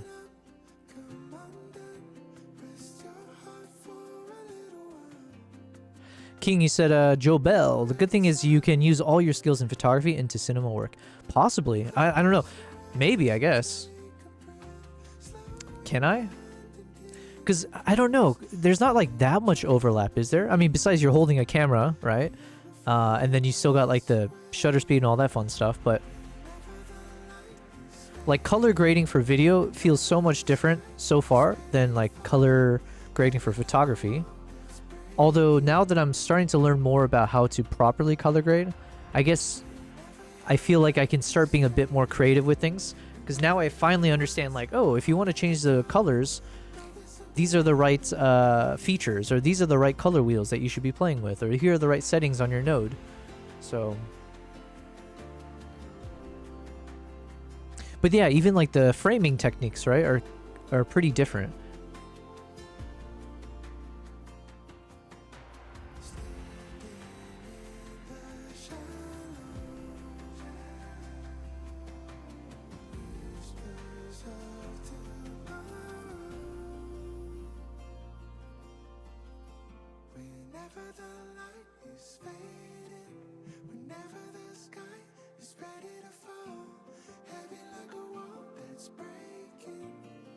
Alright, I guess I need to make this a bit more yellow to match this one.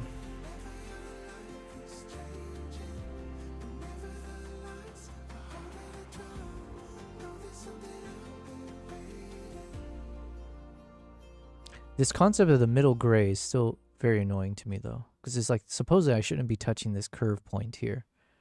But if I remove that curve point, then I can actually darken the image more like how I want. But maybe I'm supposed to just drop the exposure here.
King, you said composition, lighting, amongst other things.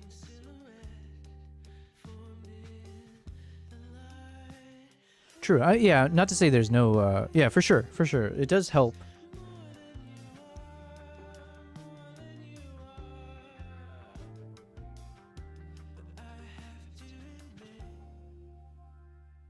Okay, one thing I need to keep in mind is I'm doing a lot of these things. I need to make sure I edit a bunch of these with Dehancer, so then I can obviously do my Dehancer review. But we'll do that later. But listen, we got our first LUTs. So I've created my first 4 LUTs, and I'm kind of happy with how they've turned out. So we got to keep making more, and eventually we can sell it on our website.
We're almost done. Oh, we only got like 3 or 4 more shots. Uh-oh. Low bass, you asking, do we lose sound? Testing, testing. Never mind here. Oh, sorry. Low bass, I said this earlier, but man, I'm so like low energy right now. The one positive reason being I went to the gym for the 2nd time in over a year. So I am trying to be committed to that. So that was good news. So I'm sure physically I might be exhausted a bit. But yeah, man, today's stream, just with all the weird technical glitches and stuff, I'm like mentally just... So part of me is just like, oh, you know what? I'm so... I just want to listen to music and build a playlist. I'm just kind of in productive mode right now.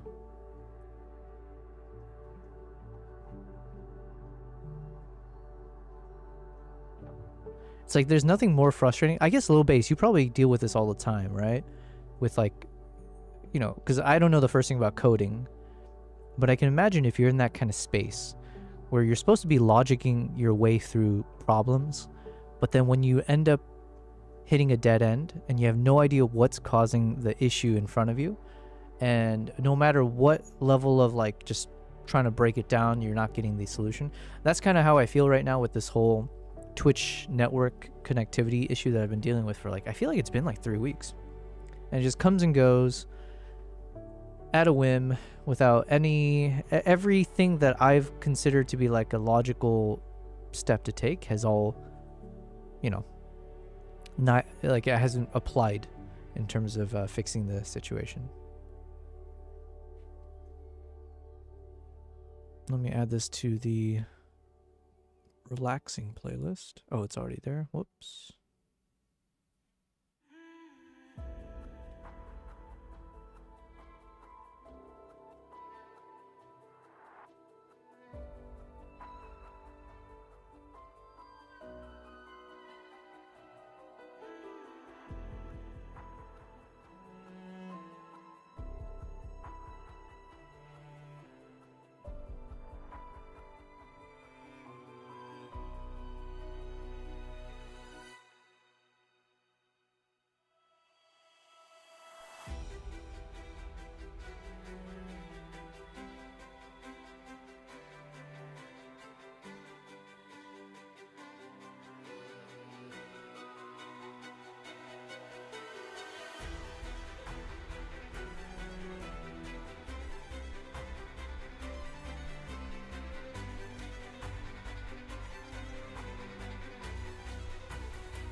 You'll only be here for a little while, young man, so savor.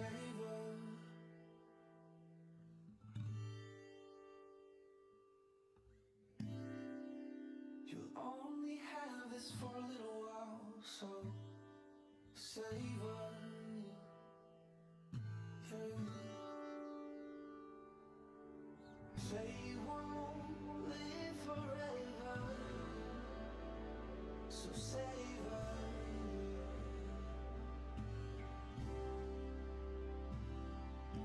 This magic is a time and place, so savor it all. Every way your heart will break, every day that joy will rise, for as long as you can feel, and as long as you're alive. Man, some of these songs are way too depressing though.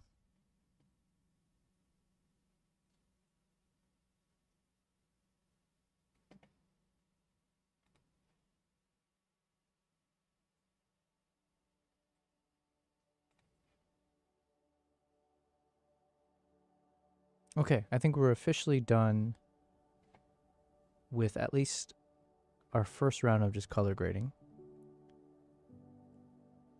And that's over 5 hours worth of footages.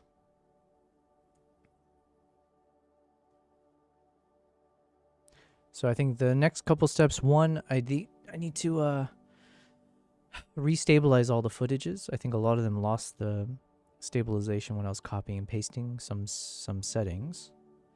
So then we'll apply the stabilization to everything. That's going to take some time. So while it's doing that, I will edit some Japan photos. And then what else do I need to do? Then I need to take another once over, see if I need to reorganize some of the clips. Because, yeah, there's some shots that need to sequence together. So I'll just reorganize some of the clips. And then outside of that, maybe I'll do slightly different color grading for some footages. Otherwise, I think I might just stick with whatever's there is there. And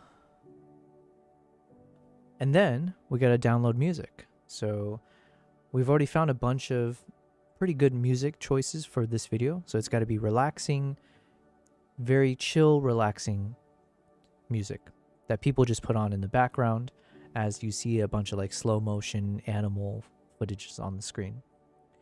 So Musicbed's been doing well for that. We did find out quite a number of potentials.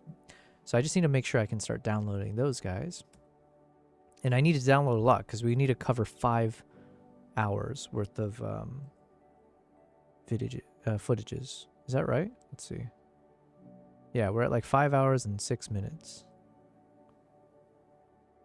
So let's grab everything, and probably the simplest thing is we'll just hit stabilize.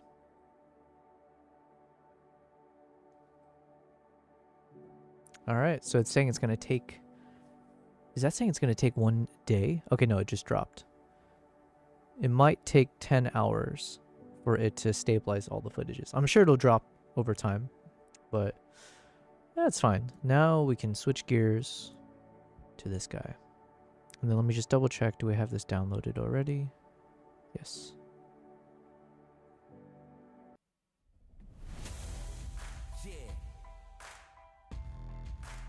And before we go into more of the photo editings, let me just quickly take a look at Musicbed again. Rock music? Hold on, let's play that for a second.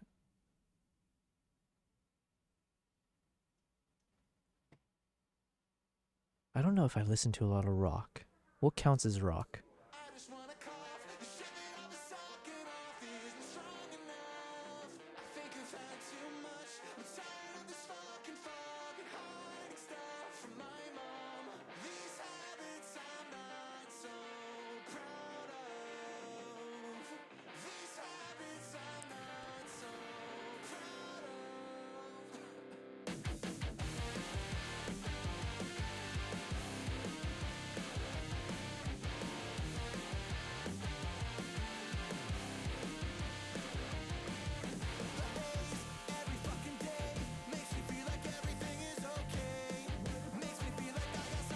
Alternative rock, okay.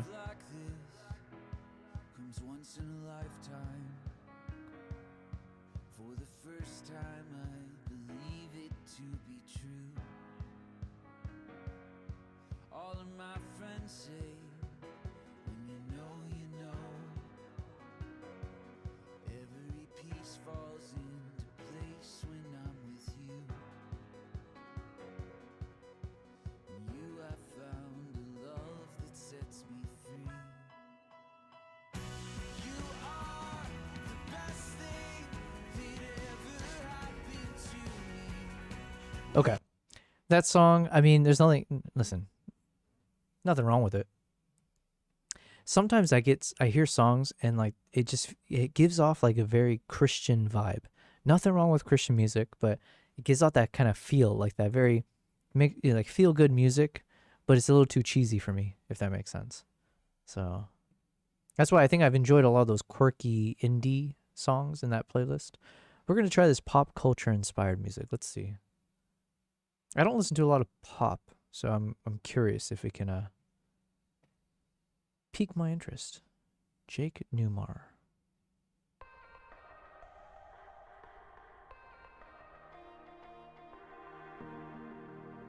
Thinking you might feel open wide, lost inside your mind, like you're too far gone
not bad. Just not maybe my cup of tea. I feel like some of the songs do feel, it maybe angsty is the word I'm thinking of.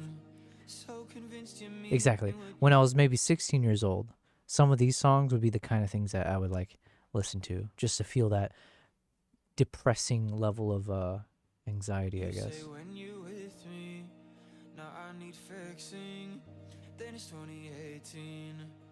Working every day to not let all this faze me, but I feel crazy. I don't wanna think about it. I don't like that I haven't been myself without it. I don't wanna beat around and tell the truth to me, baby. I would do it all so different. Can't believe I let you walk when I saw you slipping. I don't wanna talk but listen, I still need you. I've been up for weeks now, remembering to forget how you give me the benefit of the doubt, knowing how it really went down. Now you are blocked and deleted. I can't stand to know you were seeing through it. When my head and heart separated, you were the one in between them. 2020. Now we're all inside and you jump back in my thoughts, and it's all too much. 2023 now, and I'm writing this song, but I wish I wasn't. Wish I felt nothing. You were the one. I don't wanna think about it. I don't like that I haven't been myself without it. I don't wanna beat around and tell the truth to me, baby. I would do it all so I don't mind this song. can't believe I let you walk. I wanna The lyrics are pretty depressing, but I like the beats. just listen. I've been up for weeks now, remembering to forget how you give me the benefit of the doubt, knowing how it really went down. Now you are blocked and deleted. I can't stand to know you were seeing through it. When my head and heart separated, you were the one in between them.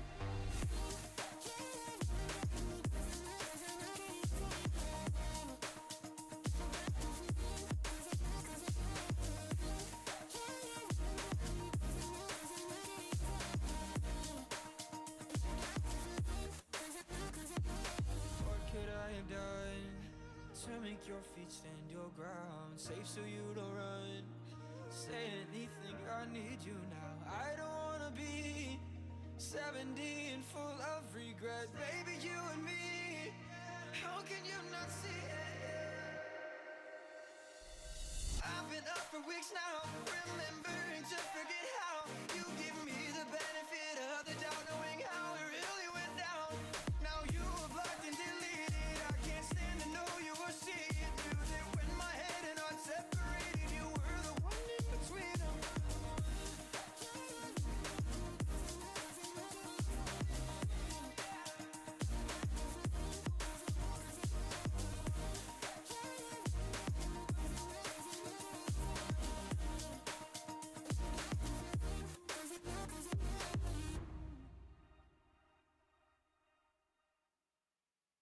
Okay, we're done with this day.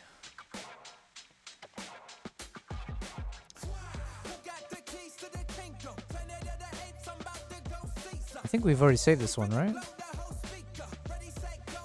No.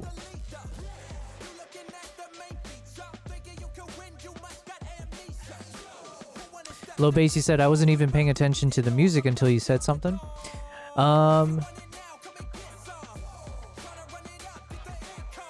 Yeah, basically for what? For the coming few days, it'll be focused a lot on the music. So I would say, because obviously I want to test out Musicbed to its maximum, but I think I'm already sold. I think I'm hooked on the Musicbed platform so far, right? But yeah, I want to keep listening to music and just make sure we get a nice playlist together. And then I have to start applying some of these music to our video. How much time do we got? 10 hours left. Christ. Okay. Might be a photo editing stream for the rest of today, plus music. So it's a music and editing stream.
Did you feel the same? Words don't mean nothing when you're acting.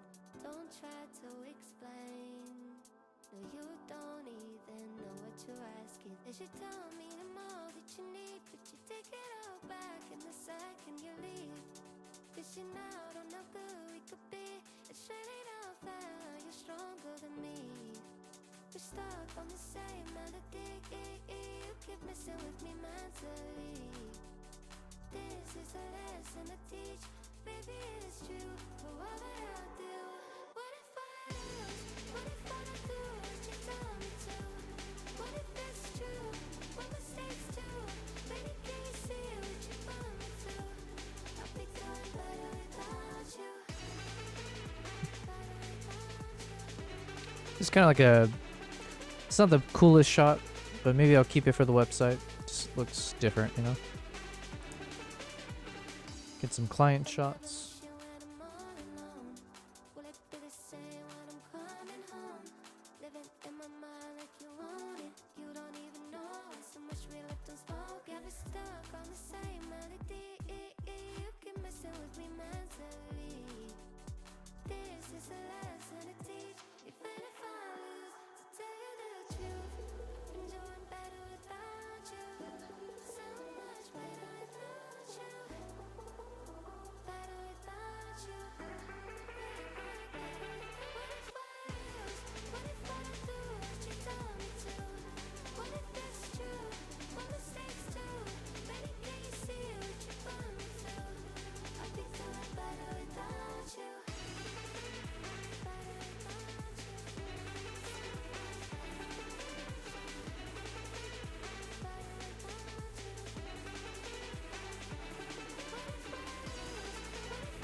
Find it even harder looking forward to tomorrow. I was on the way to Harry's with the car he let me borrow.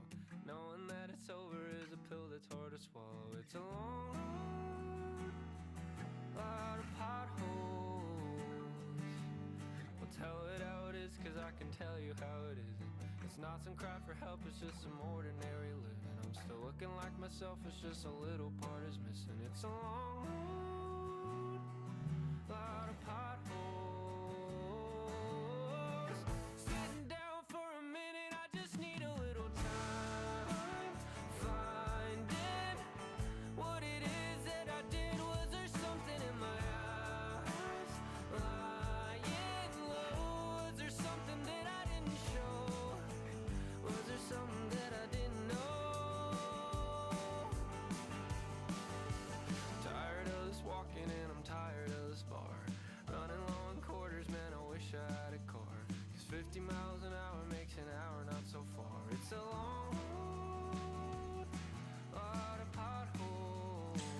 Tommy Woo says he's back. Tommy Iwu. Tommy Iwu. Yo, I don't. Where am I seeing your name from? He's back. Well, thank you very much. He's for saying that. Who's back? Are you talking about you? Or are you talking about me? Either way, thanks for being here.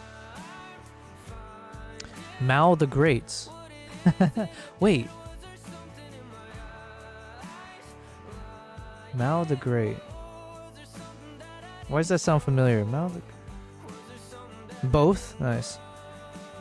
Wait, Mao, were you here before? Wait, have you been on the stream before? And I apologize if you have, because like my memory is not the best. But something about you saying Mao the Great is like triggering some memories. Okay. Well, I apologize that I couldn't connect the dots. But thanks for being here. Wait, how long ago were you here then? It must have been like a month ago then, or maybe longer. Either way, I appreciate you being here, man. Today's a bit of a chill stream. It was like 2 weeks ago. Listen, time flies. That's all I'll say. Yeah, today's a chill stream. It's day 80 of the stream. My energy level is admittedly pretty low. I've exhausted it all trying to deal with some technical difficulties on Twitch. And I still don't think I've solved it, unfortunately. And then I'm also listening to some new music. We're using a platform called Musicbed. Like 2 weeks ago. What was I doing 2 weeks ago?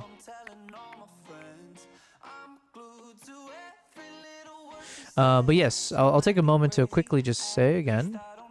This company is called Musicbed, and they've reached out to me to see if I'd be interested in trying out their platform and potentially working with them.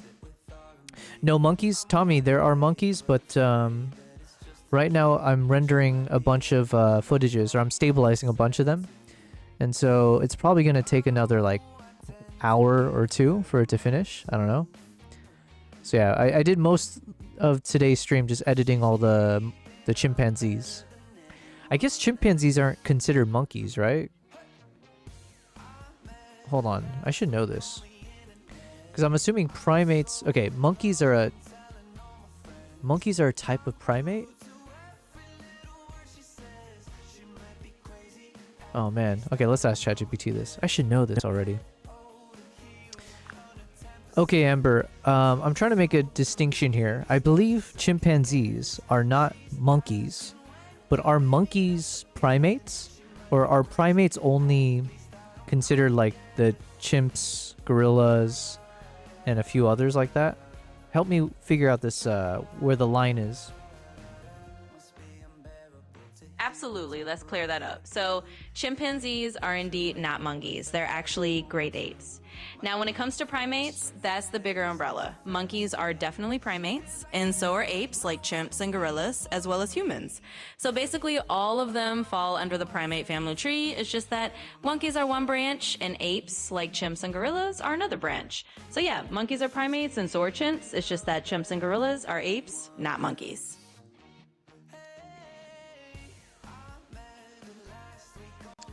We got our, someone in the chat coined her Amazon kitty. Because she, you know, all cats do this, right? They prefer like cardboard boxes over actual beds. So I gave her a bed, she doesn't use it. I put a freaking small cardboard box on top of the bed, and now she uses it. So, anyways, hello everyone.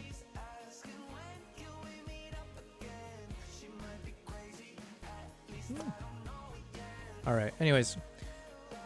My little de-stressor.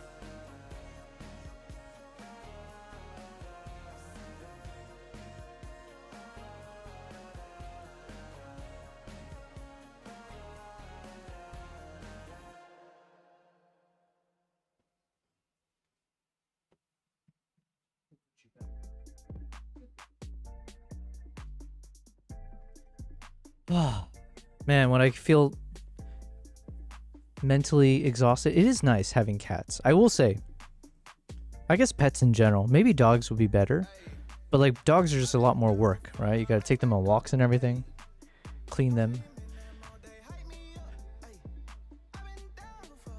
Tommy says, you right? Yeah, I should have known this. I actually should probably spend some time properly researching all the apes, right? Especially if I do a lot of tours to that area. It's just like, it doesn't... The more I can sound like an expert, the better, right? Especially if I run these types of tours and I bring clients to these areas. Yeah, so I need to like start researching further. But yes, they are a part of the great apes. And then primates being the umbrella term. But then chimps are not considered monkeys. Kind of like how all hornets are wasps, but not all wasps are hornets. Or it's like the square rectangle thing.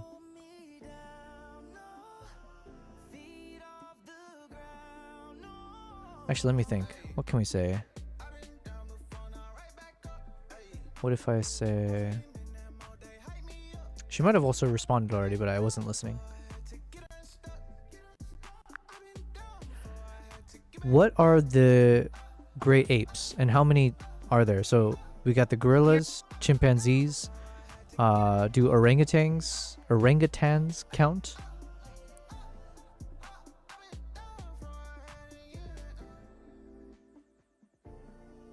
Absolutely. Orangutans definitely count. They're part of the great ape family right alongside gorillas and chimpanzees. So yeah, all of those big guys, gorillas, chimps, orangutans, they're all great apes and they're all primates too. So you got it right on the mark. What am I missing? How many great apes are there? Yeah, so you're pretty much there. You've got gorillas, chimpanzees, and orangutans. And then there's one more that we can't forget. Us humans. We're all who consider great apes in the biological sense. So altogether, the great apes are gorillas, chimpanzees, orangutans, and humans. That's the whole crew. And then what distinguishes a monkey? Why is one a monkey and one not? Like, why would a chimp be considered a great ape, but a monkey is not? Is there like a physical feature, or is it something about the DNA or like the genetics? Yeah, it really comes down to both physical features and genetics. So one big difference is that apes, like chimps and gorillas, don't have tails, while most monkeys do. Also, apes generally have larger brains relative to their body size and more complex behaviors compared to monkeys. And yeah, genetically, apes are closer to humans and have a different evolutionary lineage than monkeys do. So it's kind of a mix of physical traits, like no tail for apes, and genetic differences that set them apart.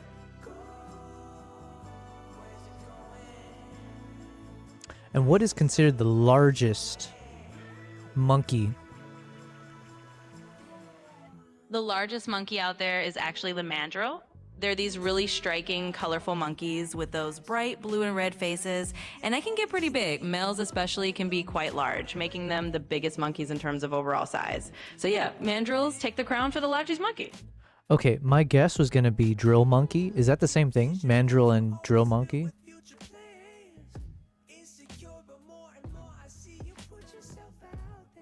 You're definitely on the right track. So mandrills and drills are closely related. They're like cousins in the primate world. Mandrills are the really colorful one with those bright faces, while drills have more muted coloring, but they are indeed related and both are part of the same group. Mandrills just happen to be a bit bigger and more colorful, which is why they get the title of the largest monkey. So good guess. Can you find them in the same area? Or are they like based in Nigeria or Uganda? Or no, Nigeria or Ethiopia, right? Yeah, you're spot on with the region. So mandrills and drills are both found in West Africa. You'll find them in places like Nigeria and Cameroon. They both like those dense tropical forests in that region. So yeah, you're totally right. They're kind of neighbors in that part of the world.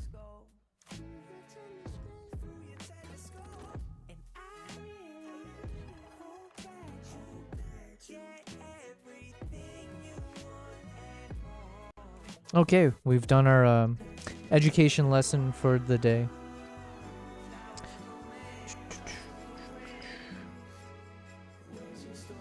Hornets are wasps, but not all wasps are hornets. Wasps and hornets.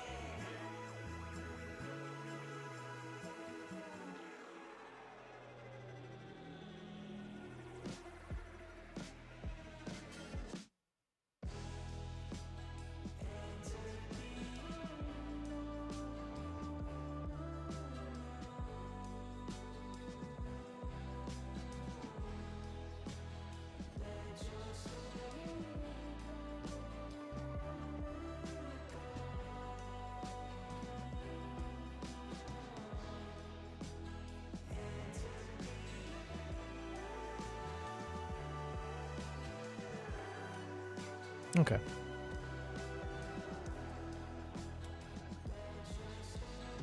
What's up, Conan? Conan is Irish. Welcome to the stream, day 80.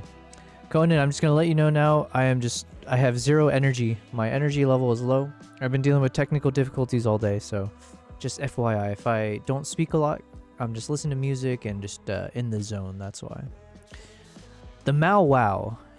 Nice. Wait, did you just change the username? The Mao Wow. Do you carry multiple cameras on your journeys? Yes, I generally travel with 2 cameras.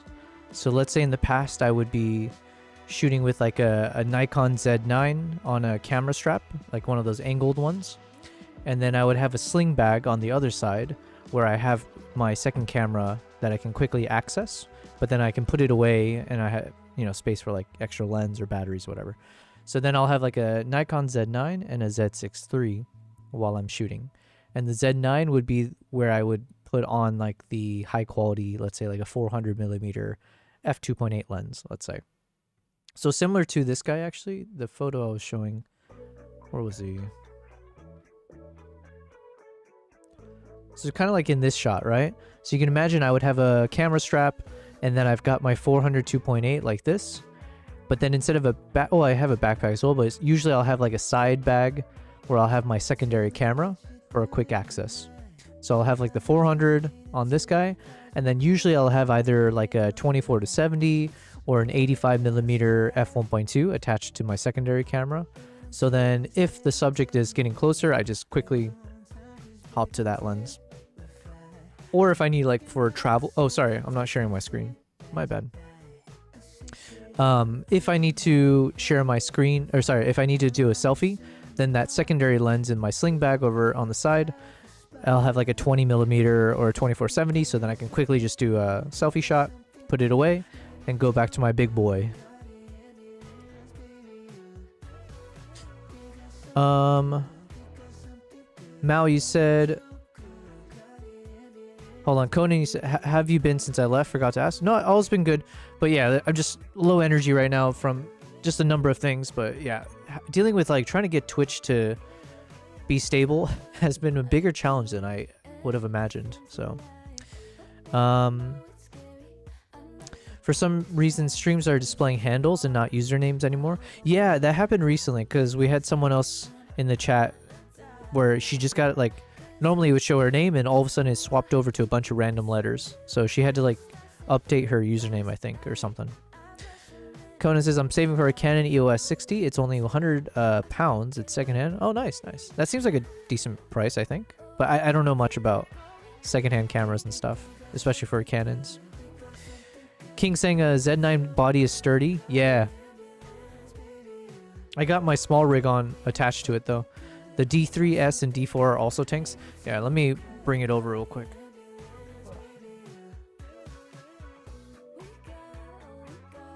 Here you go.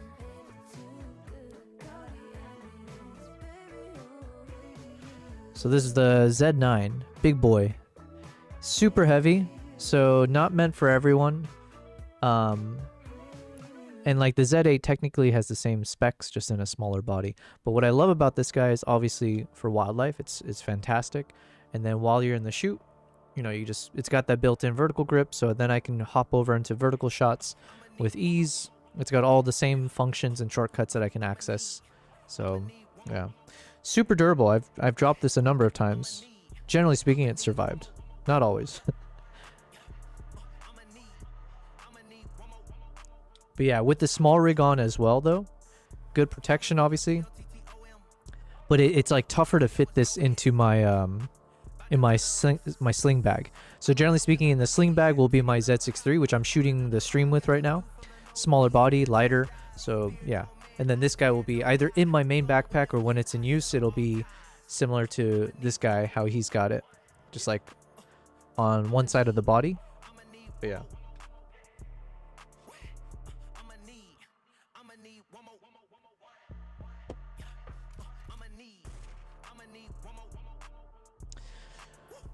King, you're asking, oh, hold on.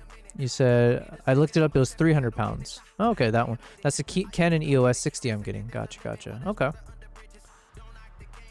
King's asking, are you happy with the small rig cage? I've never used any of their cages. Seems like they're the only ones making a cage for ZR. I've generally been very happy with the cage for the Z9 and the Z6 III. Those are the only two that I've actually tried the cage for. And it's flawless. Like it's fantastic on those guys. But for the ZR, I'm not so happy with it. Actually, is there a way I can show why I'm not happy with it? Unfortunately, that's still going on. Maybe if I... Can I access my...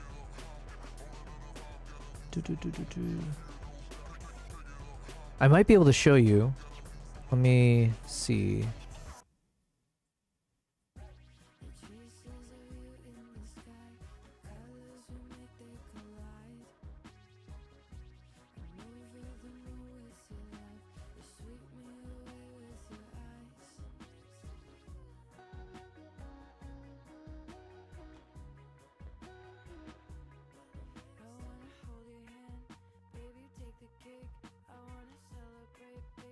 Okay, I'm not sure if it'll show in my product review. Well, let's try. Let's see. There might be a shot where I can show you why. Okay, yeah, this should be able to show it to you. Conan says looks like it. Yeah, I mean the camera's sturdy. The Z9 is fantastic, but it is heavier. So yeah, like depends on, I guess, not to say how strong you are, but in a sense, like it is like if you got a big lens on it, as I can imagine you might for something like that requires the Z9. So if you're hand holding, it can get a little bit too much. So you'll need like some wrist support, or you have to make sure you're using like a monopod or tripod and stuff like that, or like the bean bags. Okay, so the issue that I have with the small rig is that right here, basically the way the small rig is designed, it kind of curves in. So you can imagine there's like an outer shell, and then it starts curving in. So where that you see where it says photo/video, hold on. God dang it, I lost it. Oh, wait. So where it says photo video, in between where it says photo video and where you have their 3, 2, 1 functions, these buttons, the cage kind of curves in between, in the space between that. And then I think it drops in between here as well. So it's kind of in this space in between the 3 buttons here and the 2 buttons up top. And the problem I found when I was shooting is like your index finger obviously goes right to the shutter button. But if you're trying to reach your 3, 2, 1s with your index finger, it ends up getting blocked by the small rig cage. So I found that it was like kind of challenging to actually hit your buttons here with your index finger. So you would either have to like figure out a different mechanism, or yeah, maybe if it's on a if you're holding it on a gimbal, then it's easier to hit because you'll just use your left hand. But obviously, when I'm hand holding, my left hand is either, you know, supporting carrying it by where my hand is here, right on the lens. So then I only have my right hand to hit a bunch of buttons. So I just found it wasn't the easiest to access these functions here. Maybe I have a better shot. Let's see.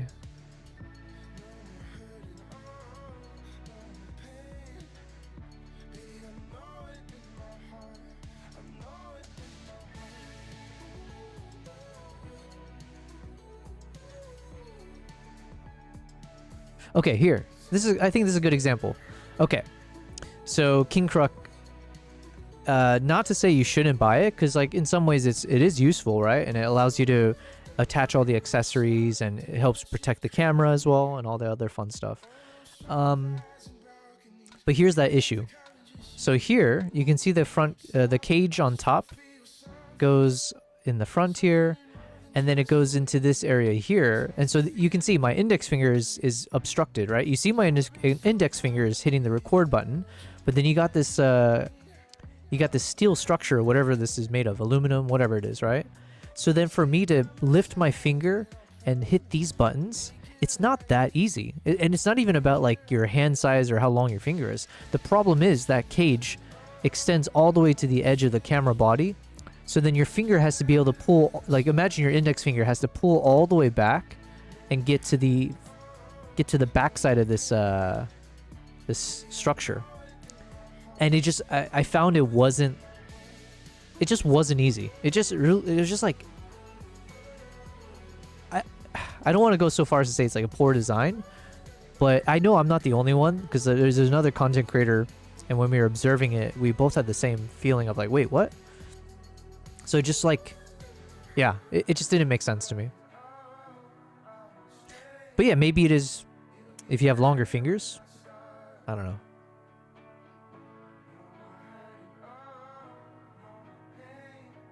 Yeah, okay, here, you can see. Because then you can see my index finger is curved, and I'm hitting the button. But now if I wanted to hit those 3, 2, 1 buttons, I would have to like either curve all the way around this stupid ass little cage thing on the far right side of the camera. Because it's not flat, it just makes it so hard to reach. If they had just somehow flattened this out a bit, or if they had curved out the cage to go... Actually, I don't know. Like, it's easy to complain. Obviously, like, when it comes to designing it, I'm sure there's another number of reasons why they design it the way they do. But as a user, I just didn't find it the best. But it was also 3 days of shooting. I'm sure maybe there's a bunch of things I... if I had more time with it, maybe I would have gotten used to it. I'm not sure. Let's see.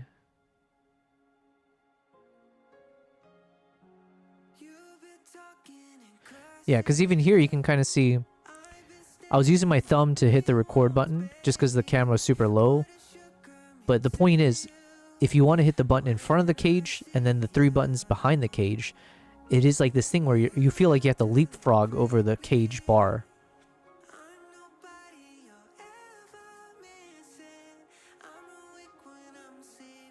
I didn't include it in my review though, because it felt like it was supposed to be a review of the camera as opposed to the accessories. I included the microphone because that is from Nikon, right? But I didn't think it'd be fair if I had a critique about a different brand's accessory for this camera.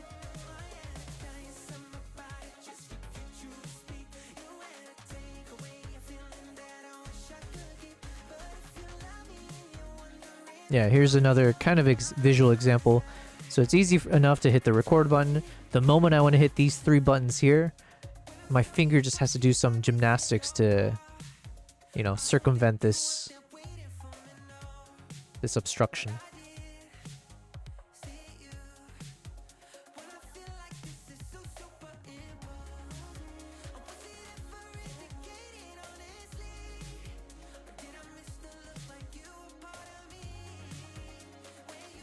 Yeah, you can kind of see it here as well. Let me see if I play it back a bit.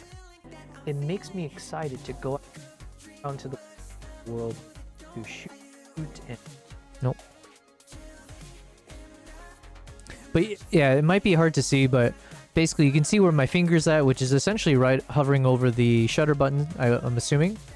And then there's that cage, and then there are 3 buttons just beyond the cage. And because it's so snug next to the cage, it's just a weird placement. I think I've harped on it a bit too much, but you get it.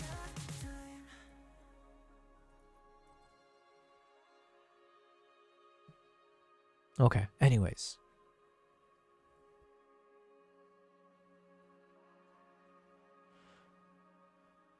Okay, so we got a decent number of poppy music.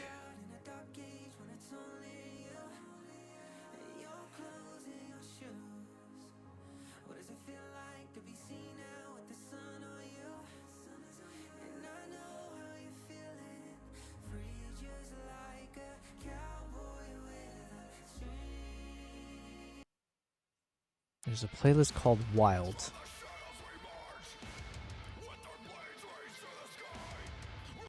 Jesus.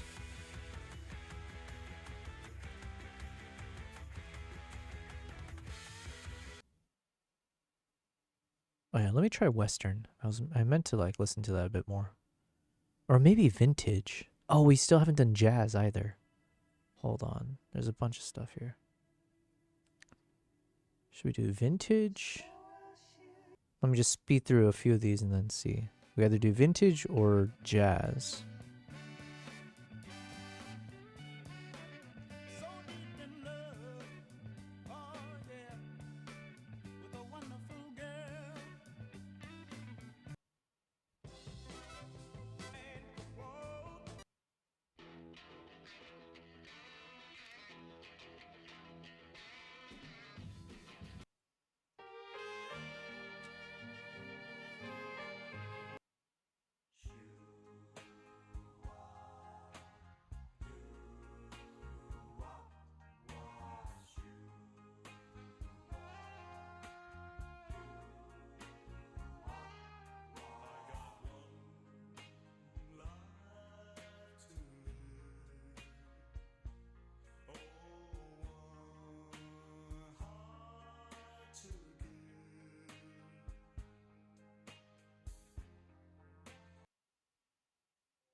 I'm just hopping around.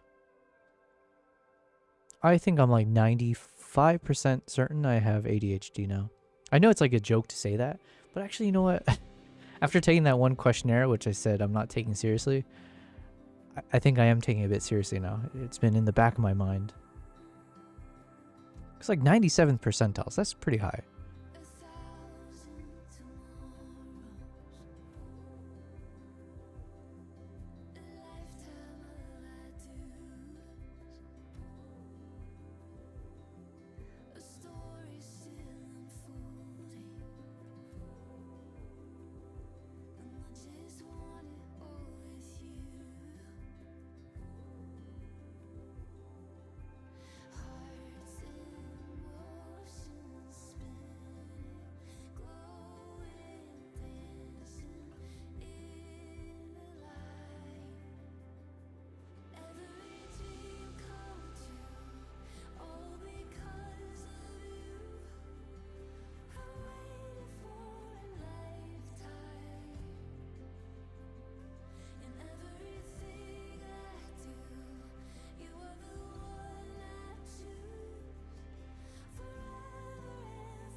Okay, I need to find music for this YouTube video. So let me see if I can just find... Will it do like similar songs based on what I've saved in this playlist?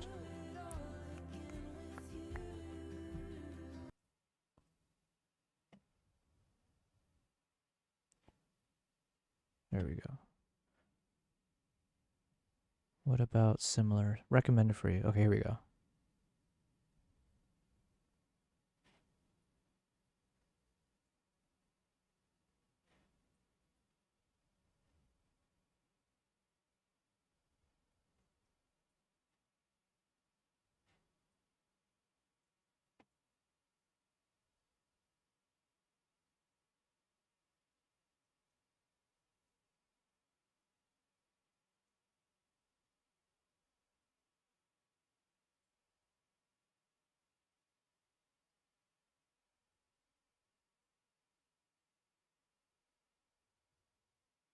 Yo, what's up, Radu?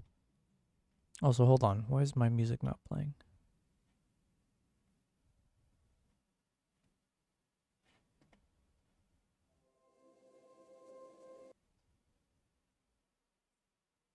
Okay, sounds like this particular song is not playing.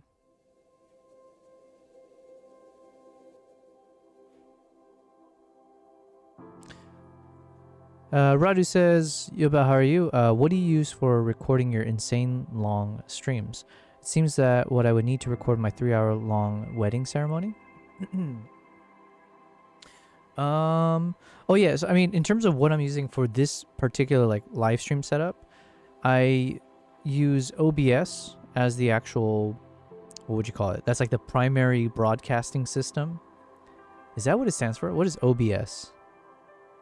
What does OBS stand for? Online Broadcasting System? Open Broadcaster Software. Not even close. Yeah, so I basically use OBS to broadcast out, but then I have it broadcast into something called Restream, and then Restream will split it into a few different platforms.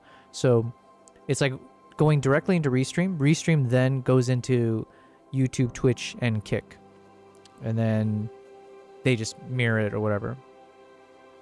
But then in terms of like the quality, I guess it depends what you want it to do. Because I think I have it exporting to my hard drive as like a smaller, you know, smaller file size. But it's, I think it's like a 1080p file size. Otherwise, yeah, if I ended up like saving all of my live streams in 4K for like 7 hours, 8-hour streams, that's a bit much.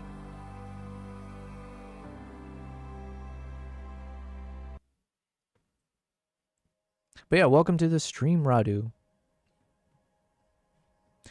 I don't know how much endurance I have for today's stream. I've been saying it a bunch already, but we are almost done with the YouTube video. So right now I'm just stabilizing the footage. It says 30 minutes from now it should be done. Then I'm editing some of the photos from Japan. Man, I really need to get through this as soon as possible because we're already at the end of October. So that gives November, December, January. Basically, it gives me 3 months to advertise a trip for beginning Feb. And that's already kind of cutting it close. So, yeah. I mean, the worst case is I can't do the trip in Feb. Although, I mean, that would be disappointing. But it's not the worst thing in the world, right? Because then we have our trip in April to Uganda. And that one I do have a couple people who've already signed up. And so then I can just dedicate more time to that, I guess. What's up, BC? Hello, hello, hello. Oh, let's change the TTS. Hello, BC. How are you doing, man? TTS. Oh, BC, you're saying hi from the Twitch side. Let me know if the Twitch stream drops at any point. I would appreciate it if you did. You know what? If you monitor it, I'll give you is it 1,000 too much? I'll give you 500 PPs, okay? Just for letting me know if the stream drops. I've been having, unfortunately, the same issue as I guess for like the past 2 to 3 weeks, where Twitch for some reason seems to drop the connection, or it becomes very unstable in terms of my network connection. And I have no idea what causes it. Still haven't figured it out. So yeah.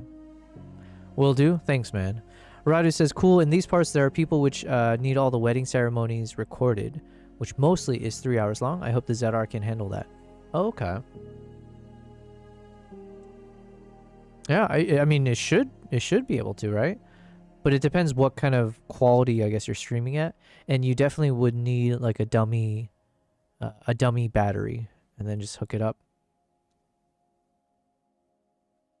But yeah, it's like, I mean, for instance, if you have your computer, right? So I do these 7-8 hour streams with my Nikon Z6 III.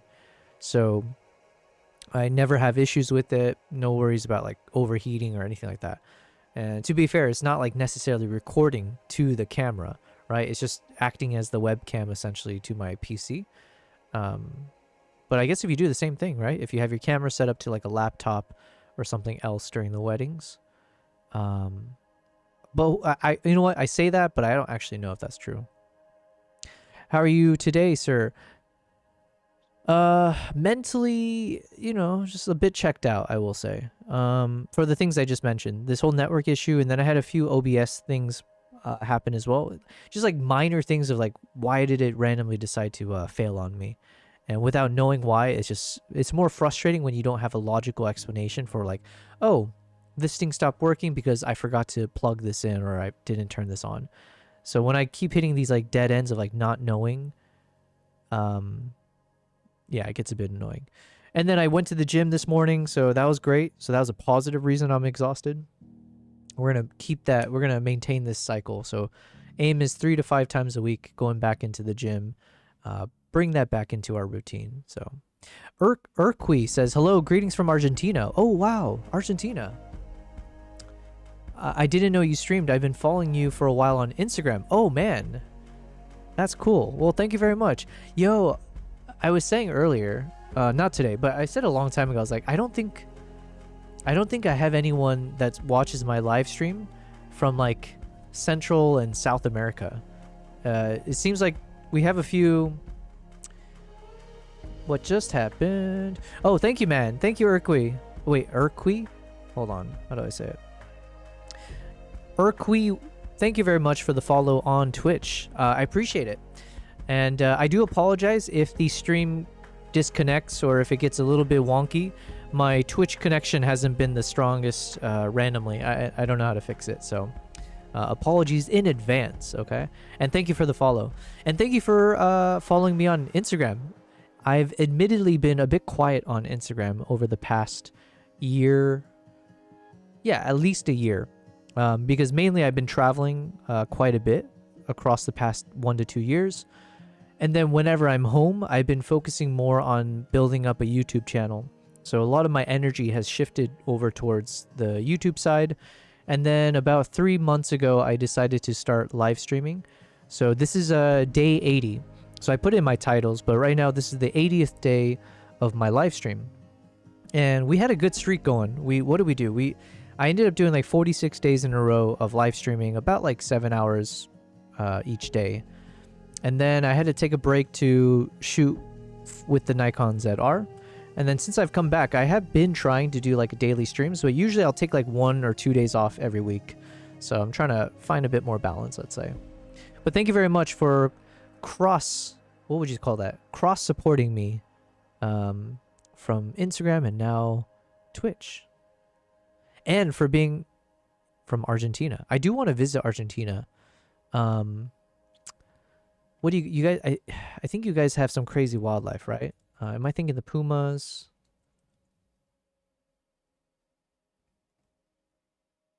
What am I thinking of? There's a few things, right?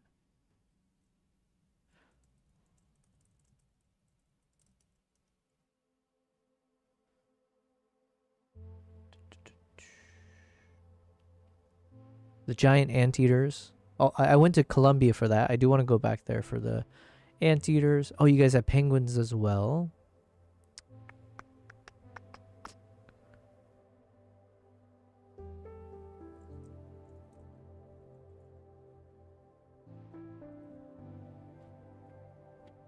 What is this chill voice? Give me a second. Let's test this out.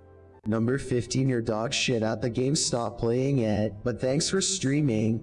Oof. Let's go with Homer's voice.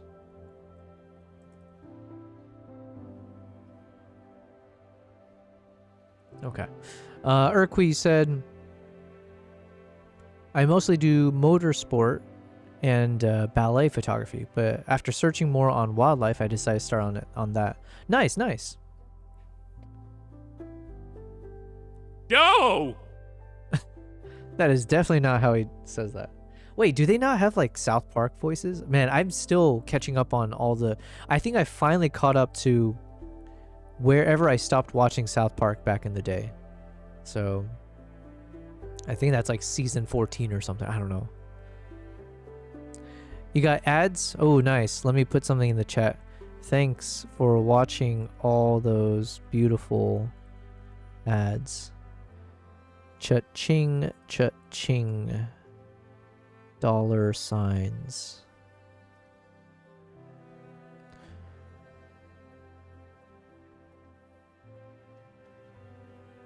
I'll wait a bit and then I'll say something out loud then. It sounds like Urqui and all of them have ads. In the meantime, let's add some of these songs.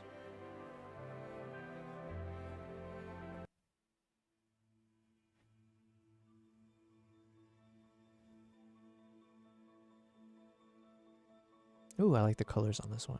All right, we're going with this one. Nice.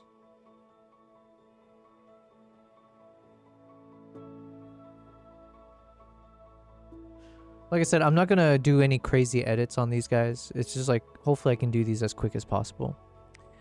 This is when you make a sales pitch after we get back about how if we sub, we can avoid them. Oh, yeah. Well, yeah, I should do that, right? Because that's one of the benefits, right? So if you... So you can't like sub... Or basically the only way to not watch ads on Twitch streams is if you sub to that particular stream. So it's not like YouTube Premium style, right? There's not like a Twitch Premium where you pay money to Twitch and then you don't watch ads on any Twitch content. You have to like pay for each individual stream to not get ads. Is that how it works? But yes, you guys should absolutely subscribe to my Twitch channel or subscribe on YouTube or Ko-fi. It sounds weird to say coffee though. Exclamation mark Ko-fi. Does that work? Yeah, perfect. You can also, it's like my Patreon. It's where you can donate money as well. You can buy my presets there, everything. What was I going to say? Oh yeah, Urqui. So you were saying about wildlife photography. That's excellent. I mean, listen, there's no reason you can't hop around between things, because it sounds like you did a lot of action photography. So you're just continuing with that trend, whether it was like fast cars to like fast humans to now freezing animals in motion. So, yeah, honestly, just enjoy any of it. I obviously am a big fan of wildlife photography, and in the past 2 years, I guess I've switched over to video. So if you'd like, you can also follow me on YouTube. Let me play this guy. So YouTube is definitely my main focus now. So as far as like all the platforms go, if I can make YouTube successful, that is like, then I've done everything correct. Because then that means I should be able to do this for the long run, right? Like content creation, live streaming, whatever else that comes with it. So yeah. Go! Oh, it did it this exact same way. Okay. Foca Guano says, "Hi, Urquay, switching to Kick, no ads." Nice, nice. And you know, that is a good sell for Kick as well. I didn't think about that. Wait, Kick doesn't do ads? Okay. But the problem with Kick is like half the time half the followers on Kick, I think, are not real. The ones who are subscribed to me on Kick, I feel like most times someone subscribes, and then as I get excited, like, oh, someone new on Kick, then they're like, hey, you should join my Discord, and I'll get you 1,000 followers, and you know, all the other promises. Vocoguana says, done on YouTube. Oh, thank you, man. I appreciate it. Oh, and good timing. We got that little link to my YouTube channel. Feel free to watch my YouTube videos there. We did make a very, what was it? Well, it's not so recent now, but the latest video I made there was a 5-minute short documentary film from my time in Uganda, and it was filming the rescued chimps on the island. Yo, Santi UC. Thank you very much for subscribing on YouTube. Oh, nice. I wonder if that person subscribed after watching me say that on stream. So you know what? I do need to say these things out loud more often. So BC, you're correct. I need to be a better salesman. Focaguana says, I realized I was already subscribed here. It's me. Okay, okay. Oh, wait, Focaguana. I remember your name before, actually. So you must have hopped in a long time ago on the Kick side. Because I do remember that name, Focaguano. And thanks, BC. You got me, yes. You know what? That deserves a few hundred PPs, right? Let's get you some points to gamble with. Oh, you're at the 50,000 mark. Good on you. Here, let me get you 500 extra. You just forgot? No worries, no worries. I appreciate your presence, man. Okay, so yeah, anyways, what I was saying is that I've switched more towards video. And I think I switched over to like wildlife videography. So that's been super fun. So even when I go on my like African safaris, now instead of being in photo mode, my camera will be priority is in video. And then I would say maybe in the past year, I've had more of a desire to capture more than just wildlife. Maybe like the past year and a half.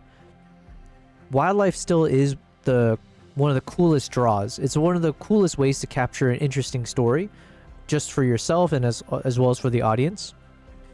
But then if I can find more like human stories to mix in with the animals, with the wildlife and nature, that would be perfect. So that's, hopefully you'll see a bit more of that kind of focus going forward, whether it's like the travels that I go on, the film projects.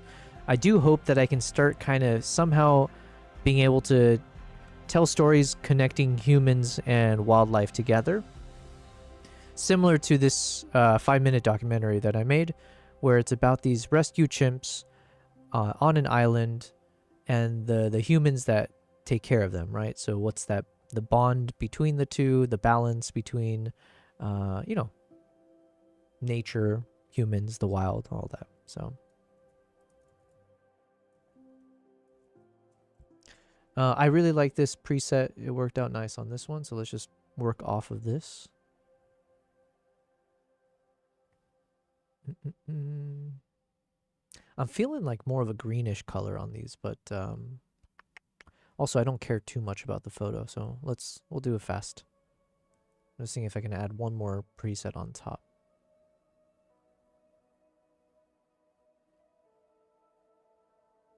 But yeah, thank you, Focoguano, for following me now on all the platforms, I think. So much appreciated. BC, you say I haven't noticed any drop yet. I'll let you know if I do notice anything. Well, thanks. I'm trying to think. It's too small of a sample size, but maybe one of the other trends that I'm noticing is that the network connection seems to be most unstable towards the beginning of my stream. So it could be, yeah, maybe it's like I catch it at like rush hour for wherever that server is located for Twitch. Yeah, I don't know. It's so annoying though.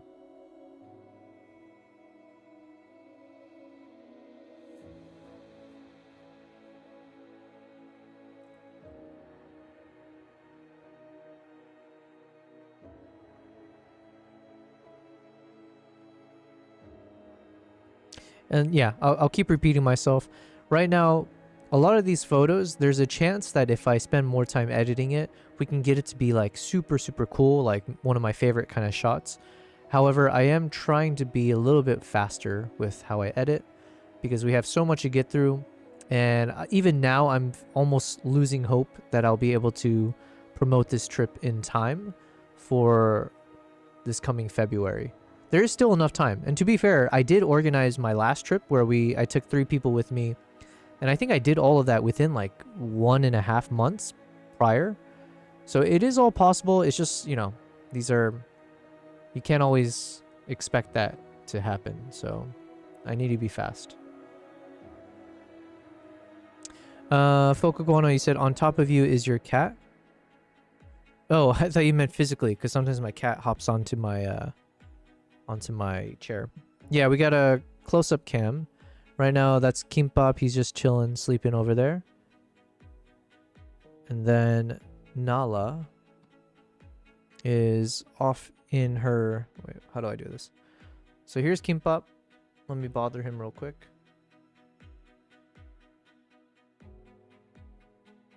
Oh, wait, no. His head is over here.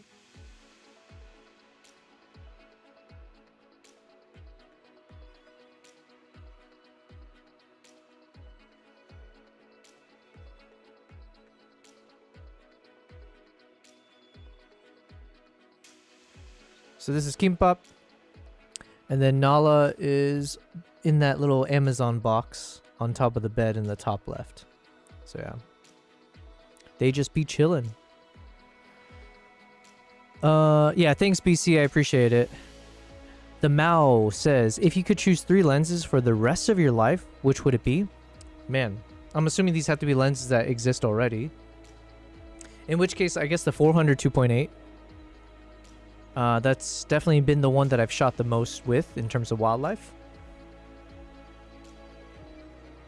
I think the 85 1.2 because it's so versatile and it's like the quality is amazing, and I've been able to use it on like a bunch of my corporate events. Like, you know, it's good for freelance work as well, and I've used it on like gorillas and other wildlife. And maybe like a 35 or 20 millimeter. I'm not sure. In terms of practicality, I think having something wide angle so I can use it for selfie shots or just in general for wide angle stuff like elephants or close-up animals. But then hopping over to an 85 can work for most anything. And then the 400 for the telephoto range.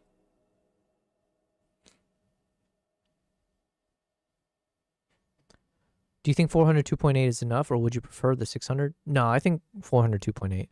600, it's like, that's, now you're like kind of bordering on, let me join your heist. The problem with 600 is it's too punched in for a lot of wildlife stuff. And it's not close enough for the other types of wildlife that's far away.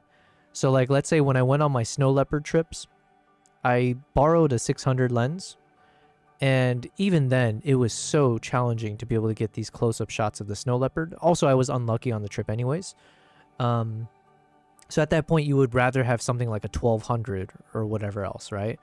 But then for like, let's say Jeep safaris, if you're, you know, going out for the typical African safari, let's say, the 600 can serve a purpose, but more often than not, you would rather have a 400 and just have to crop in on your shot, or punch in like a shooting at 8K resolution, let's say, when needed, versus having the 600. Because the problem is oftentimes you never know if the wildlife will walk up close to you. Oftentimes the Jeeps can technically get closer. So, you know, it's just preferable to have the vehicle get closer to the shot when possible, as opposed to assuming that you can't get any closer and therefore the 600, you know, does its job. Yeah, so I don't know. Especially with these cameras these days, right? With like the Z9, you can crop in quite a bit. So even if you're not able to get a close-up, you might actually end up salvaging a really cool close-up shot once you do some post. And there's nothing worse than when you're shooting, even with the 400 it happens, but you can imagine it happens more often with the 600. Once the lion is walking towards you, at that one point, it's going to get too close, and the 600 is now useless. Whereas with the 400, at least you have a bit more time before it gets to that point. So yeah, I don't know. And what I was saying earlier, and I know I'm not alone with this opinion, if Nikon comes out with like a 300 f2.8, I have a feeling that could very well become my favorite range and my favorite lens. So yeah. Yeah, like I've used the 400 on my chimp photography as well. So a few times I actually got some good shots with the 400 2.8, but it's just on the cusp of being too bulky, too heavy, and too cropped in for like such a jungle forest environment. But when you do have those moments where you have an opening and you get the shot, man, it's excellent.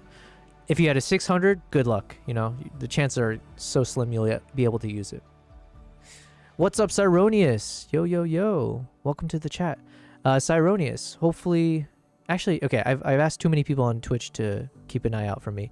But yeah, I've been having some network issues yet again on Twitch. But I was noticing a pattern where it seems like it gets stable later in the evening versus like when I start the stream, maybe roughly around like 5, 6 p.m. It's been super unstable. So I wonder if there's like some kind of rush hour traffic going through with whatever server on the Twitch side. BC says, on that note, for someone not able to run a 2-camera setup on a Safari, would you recommend a zoom lens like a Sigma 150 to 600 or stay true to prime long lenses? Oh man, that's a good question.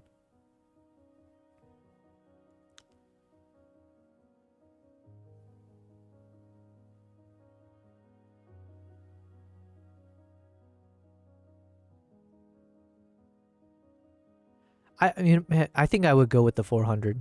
I know personally I would. I'm just trying to think a bit more like objectively if I could. Personally, I would go with the 400. And the reason is mainly because of that 2.8, right? It depends, because I'm assuming a 150 to 600 would have like an aperture of like 5.6 or 6 something or whatever, right?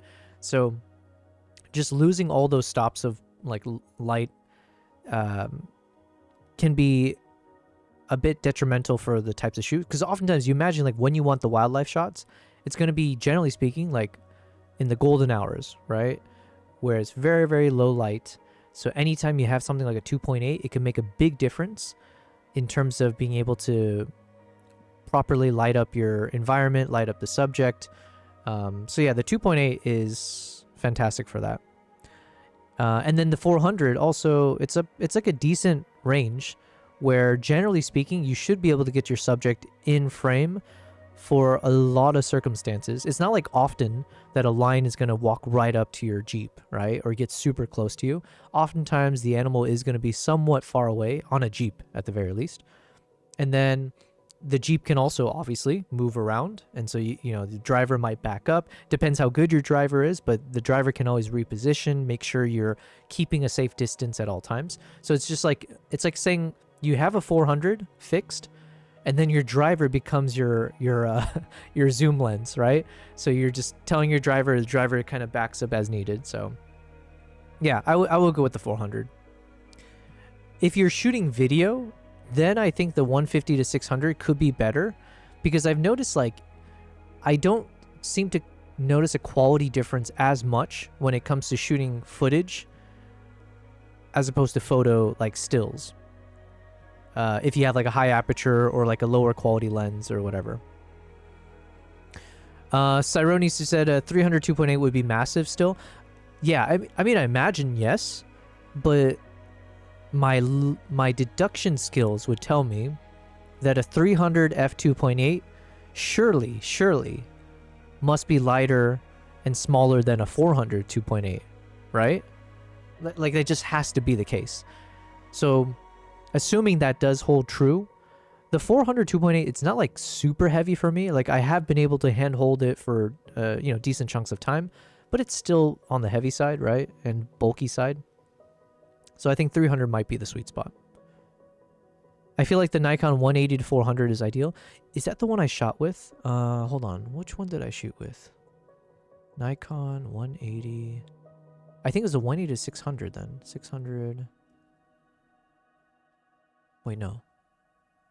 Yeah. So I shot with this guy. In Japan, actually.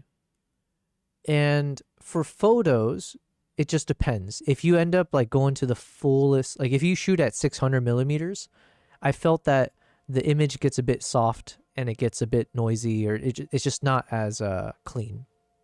But if you're like in the mid range, like if you're shooting at like 400, 300 or whatever, then it seemed like pretty crisp. But again, you have that, it's at 5.6, and and then also depends if you're shooting in the broad daylight, then it's fine. For video, I found this lens to be incredibly fantastic, especially for when I was shooting in the wintertime. So generally speaking, you had decent lighting. And then, like I was saying, even if you're shooting at 5.6 or 6.3, when you're capturing footage, I just felt that it was much cleaner. You didn't worry too much about like too much noise or and like obviously there's motion blur in video. So as opposed to if you capture a still and if you punch in later, you'll be like, oh, it's a bit blurry, or you can see a bunch of weird artifacts. For video, fast moving objects, whatever, it's a bit more forgiving. So for video, I was like actually considering like this might actually be a better lens to travel with, to capture motion, like, for like footages.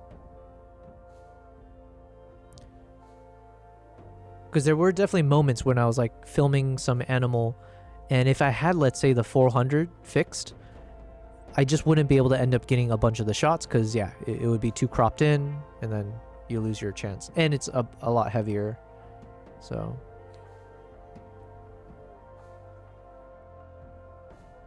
But it's kind of funny that I took this lens to Japan, and I can definitely tell a lot of these photos were taken in Japan. Because that's also the stellar seagull that I was photographing.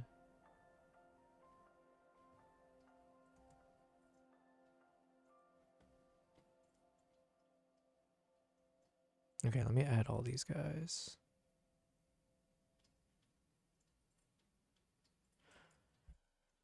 The Sigma is 4 to 5.6 or 5.6 to 6.3, so yes. If you look at the 200 f2, they're pretty close to what you expect with the 300 f2.8. Okay, let's check that out. Hold on. I think I'm done with the relaxing playlist. Let's go to...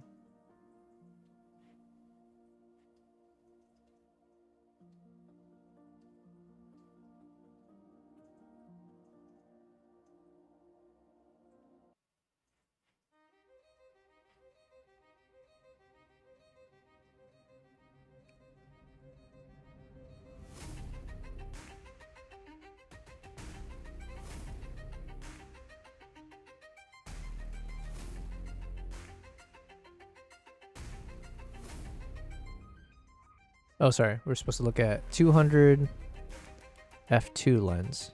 Who's this by? Sigma?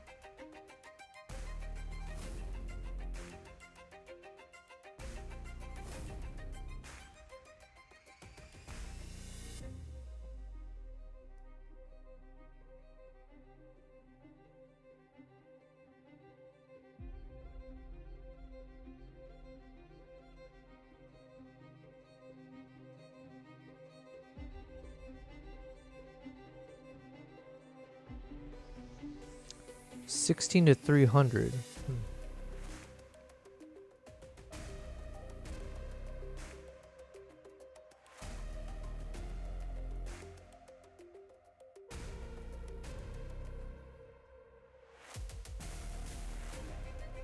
Yeah, but I need like, okay, let's see, 300 f2.8.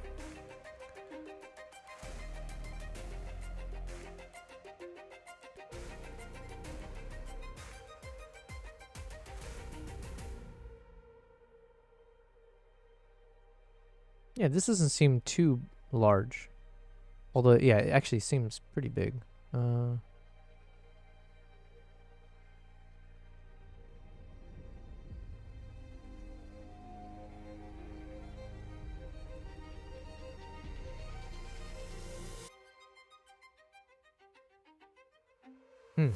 Yeah, I don't know.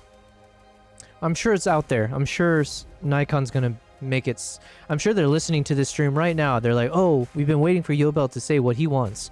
Because we want to always make sure he gets what he wants, right? In which case, get that 300 2.8.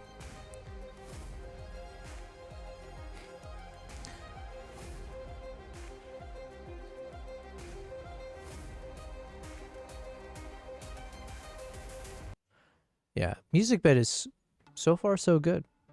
Right now, I'm trying to think like what would be the reasons I wouldn't like Musicbed. I guess it just boils down to if they don't have enough quantity, right? I think it's proven itself to me at least that the quality of their songs are definitely above everything. It's probably on par with lens distortion on some of the cinematic sounds, I would say. And then it's above par when it comes to all the random music, like the stream casual stuff like that for YouTube talking head videos. And then where it's underperforming compared to like lens distortion right now is just the ability to download the stems. So at least with lens, you're able to like literally break down into all the different instruments. If they could do that here, that would be fantastic.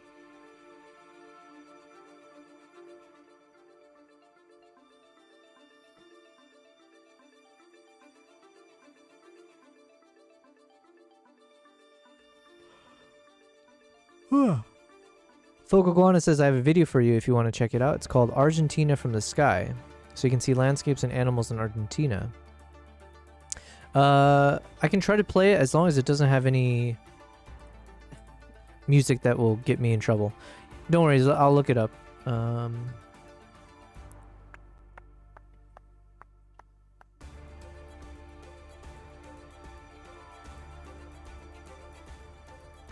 Argentina desde el aire. Aire.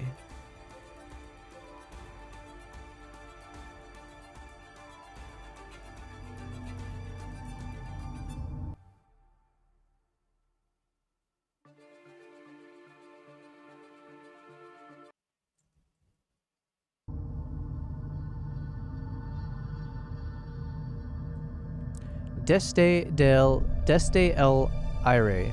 What does desde mean? Over the air? Over the sky? From the sky. Argentina from the sky. Is that what it stands for?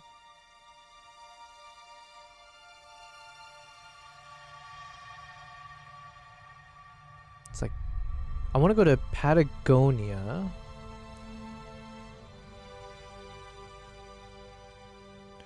Chile, Colombia. No, Colombia I've been. I need to go to Brazil for the Jaguars. Also, I'm going to get copyright struck, I'm sure. So let me just play my chill music here.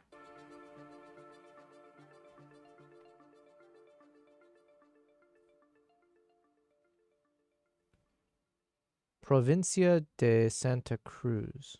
Okay. Oh, this looks like India. When I went up to the mountains.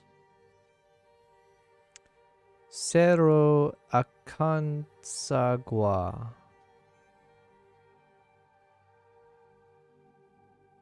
Puello Lake. Oh, I like this music. The fire train. Deste is from? Nice. Okay, I guessed it. I mean, it didn't take a rocket scientist. Argentina from the sky.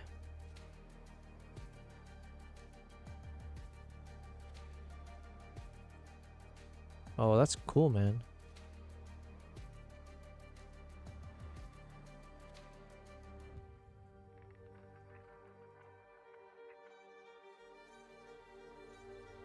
I think I've heard of Cordoba. This looks like Arizona.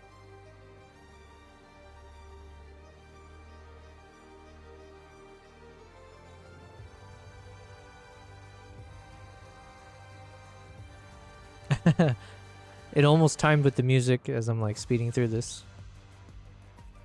Hold on a second. I need to save this music.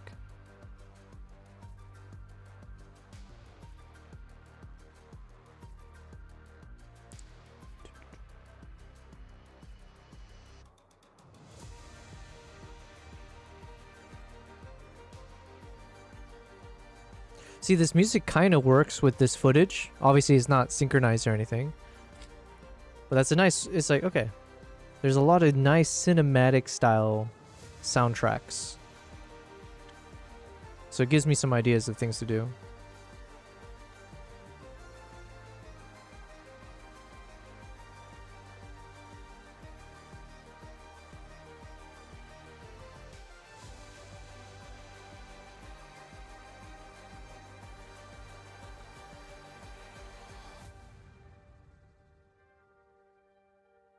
Man, you guys have some really nice landscapes.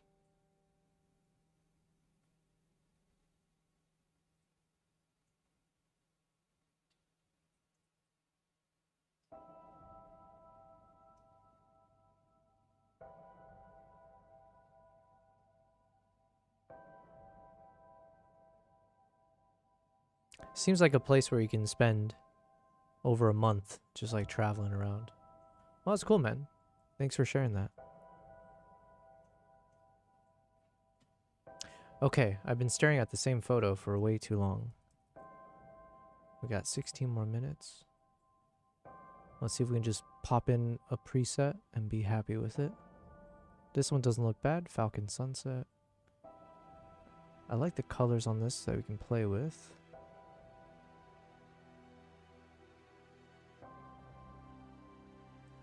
Oh, let me also hop in. I'm kind of thinking position-wise, maybe put it off to the left. Ooh, also maybe showing the little bit of snow that's collecting. Let's see.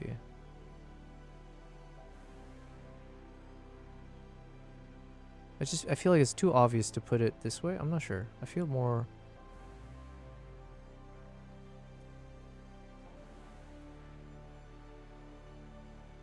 Anyways, we'll see.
Okay. It's like an okay shot, but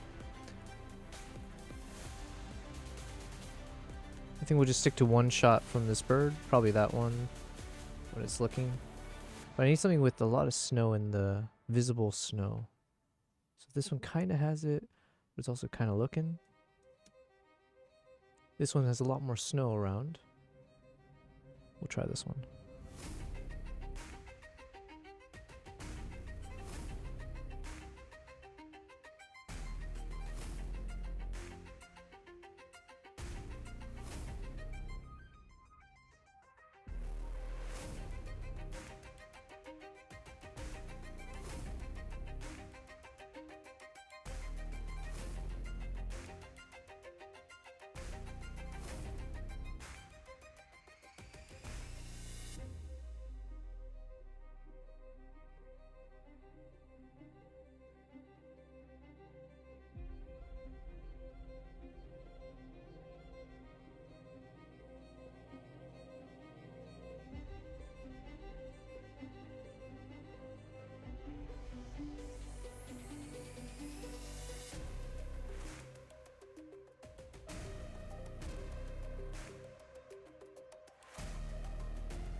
Portrait crop, in your opinion? Yeah, Cyrus, I do agree. Just like follow the line. I'm trying my best to put everything into like 16:9, just to put it on my website and hopefully make it feel more, what's the word I'm looking for? Uniform. So I'm trying to see if I can do everything in 16:9, but otherwise I do agree with you. Some of these shots would look better vertical. But like I said, I'm not aiming for perfection on these ones. I guess I'm aiming for just like looking like decent quality on a website, and people just quickly go through them and it's like, oh nice, you can get these shots, cool, cool, cool. And then a few of them I do want to select to try to, yeah, I guess make like the better version that you can post on social media, but yeah. Compromise. So like something like this is probably good enough for me. So we'll save that and let's move on. And then I just need some shots of the clients.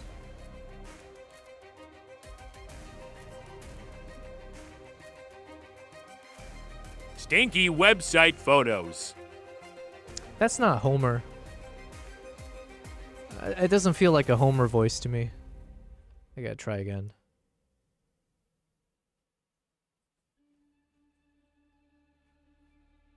Stinky website photos.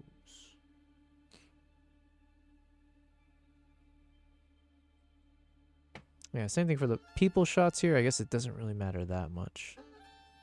But let's just go with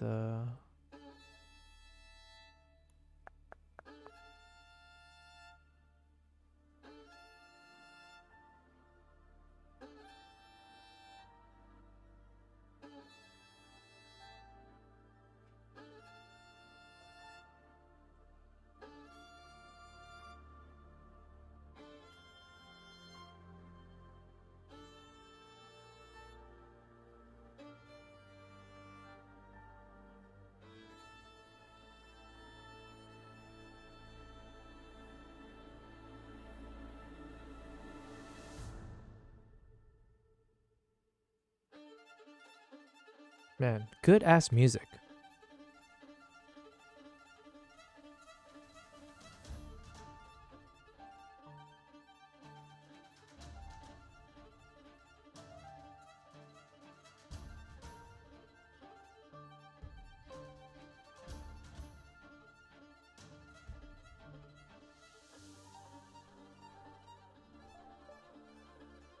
This one I edited a long time ago.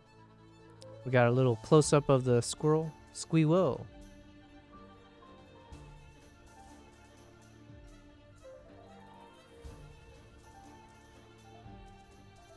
Squeewell, squeewell. Apparently these squirrels are like super common. But, you know, as a desert dweller, seeing squirrels like this is so epic. So one of the guys that I travel with, he shoots squirrels all the time. I think that's like his main subject in like Switzerland. And so for him, he's like, yo, man, I see these guys everywhere. I'm like friends with a bunch of these guys. They eat right from my hand. And I'm like, yo, this thing looks so cool.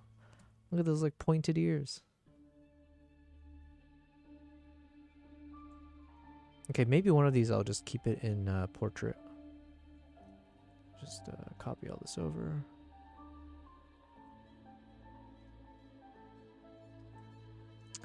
Probably one of these. This one I like the framing. This one the mouth is open in a kind of funny way. I guess both of them. We'll try both.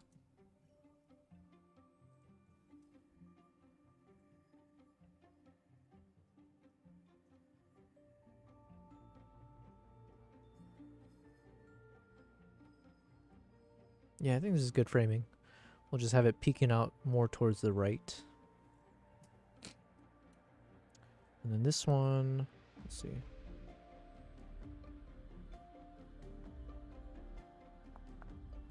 This one I have to edit further to get the snow correct. I'm too lazy right now, so we'll move on from that. All right, Whooper Swan time. I don't even know how to edit these guys. We'll figure it out. They look so elegant. So I feel like I need to match it with my edit. This one kind of looks cool though. It doesn't necessarily work, but there's something creative about this. So I'll keep that in mind. Future King. Let me add these songs in. Man, Musicbed does not miss. That's one of the things I like about it so far. When I've tried this with like Artlist, with Epidemic Sound, even if I have one song I like, if I try to say like, hey, what are some similar songs to this? I just feel like, yeah, it's just not. Maybe I'll have like a hit rate of whatever they suggest will actually be similar and like what I like. Here, it's like I just end up adding almost everything they suggest, so.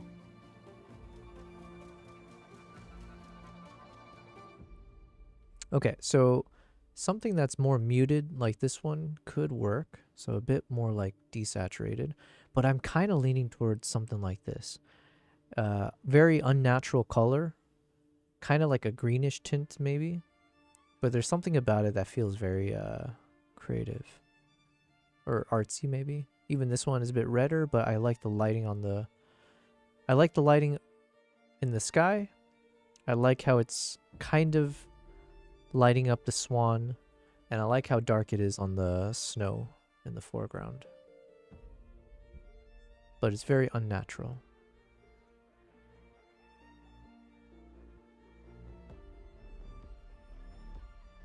This one's a clean one. So I probably lean towards this for the clean shot, but... Cyronis, he said, complementary colors. Is it? I have no idea.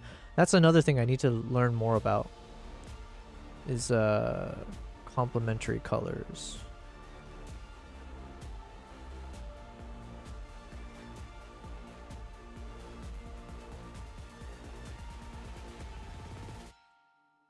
It's on the color wheel. Oh, right. So if I just look at the...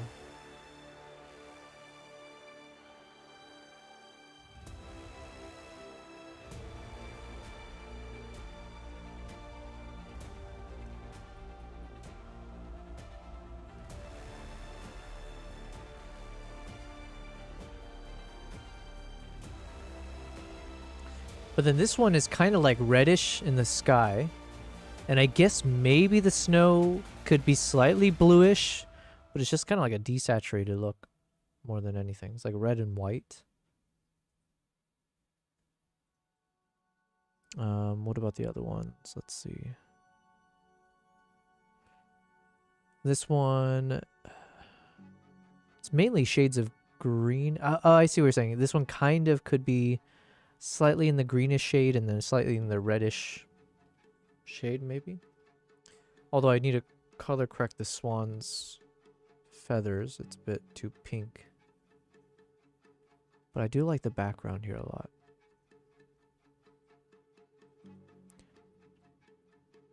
Even these colors I like. I guess is more tealish.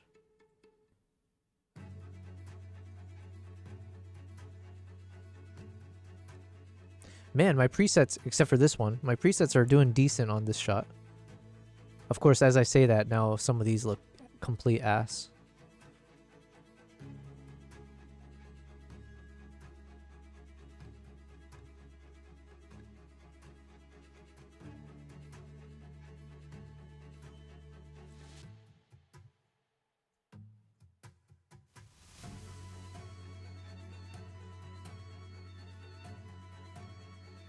Man, the songs are so good.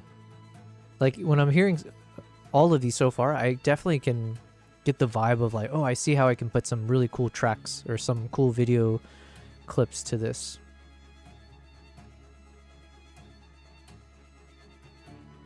Okay, which of these do I like the most?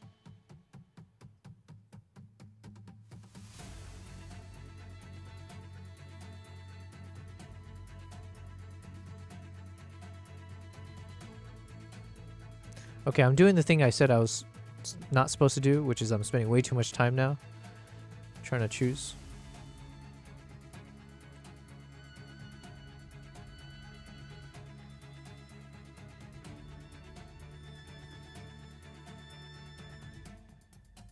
We're going to mix a few things together.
This one's good too. Damn.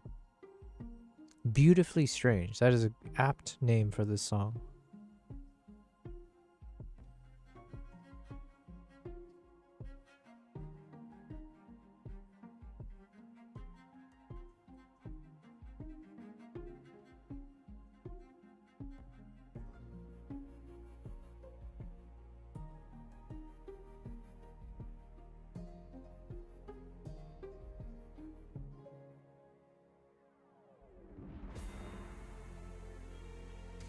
Alright, so I'm just lifting up the light from the top left. So we're gonna make it feel very majestic, you know? Like the swan is being uniquely spotlit by the sun.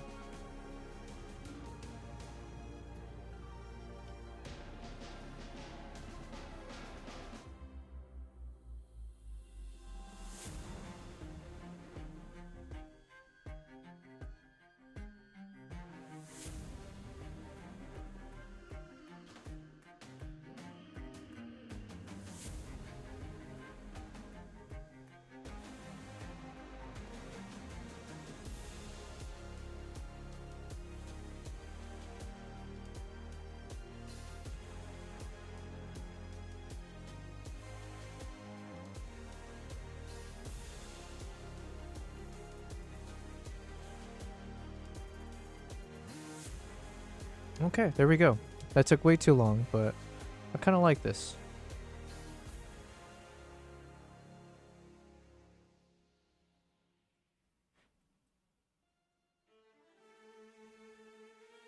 Oh, the song's not done. Wow. Yo, what's up, Troy? Hello, hello. Thanks for being here, Mr. Tap.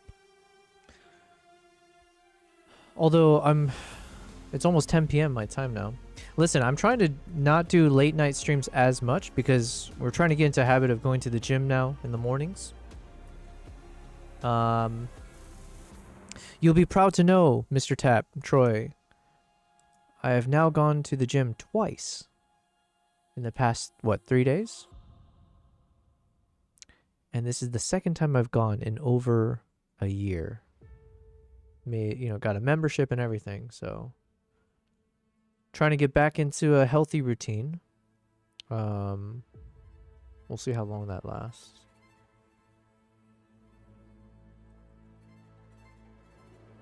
Okay, so I don't think the preset or the edits will work as much here anymore.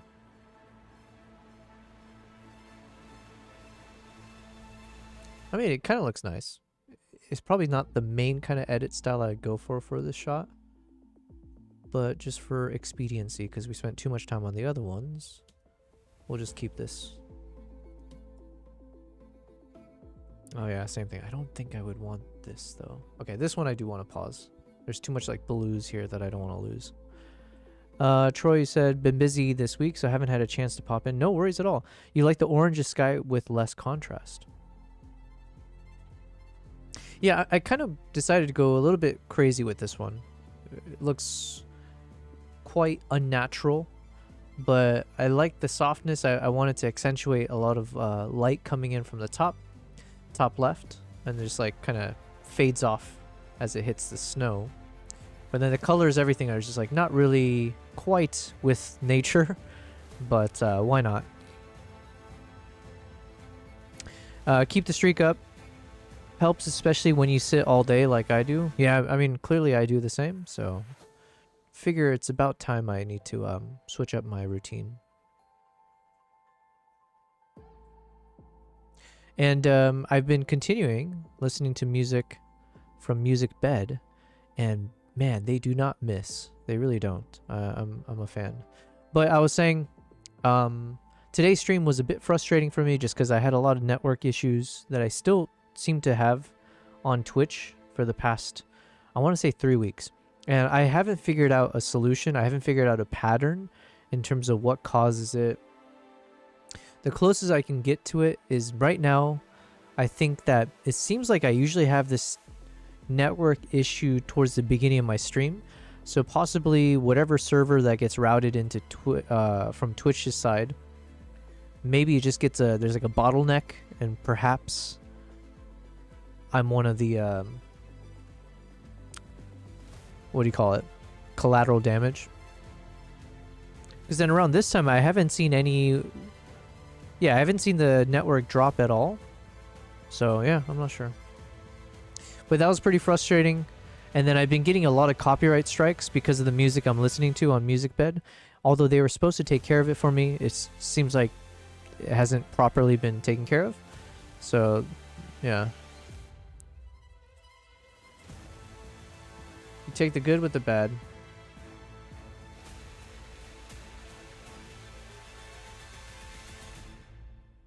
The good is that the music is spot on. My God. Those are all like part of my cinematic playlist. And then this is our stream playlist. So I've added quite a bit in terms of what I can start playing for like my typical live streams, right? And the best part is they're using real artists. And I feel bad saying that. Not to denigrate Artlist and Epidemic Sounds and whatever, but they're like actual proper artists in here that are like mainstream Spotify artists and stuff like that. So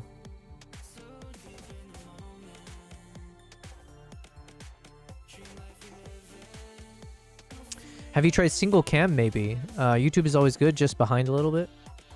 Yeah, YouTube is always, I think it's been consistently like, I think about 8 seconds behind. I could be wrong. Let me see. All right, so that was at like 53. Yeah, so it was about like 6 seconds, 6-7 seconds.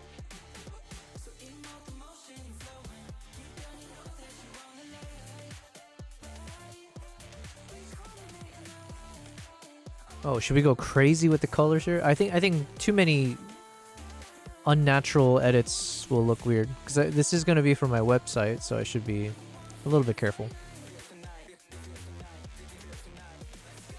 I like the blues here, so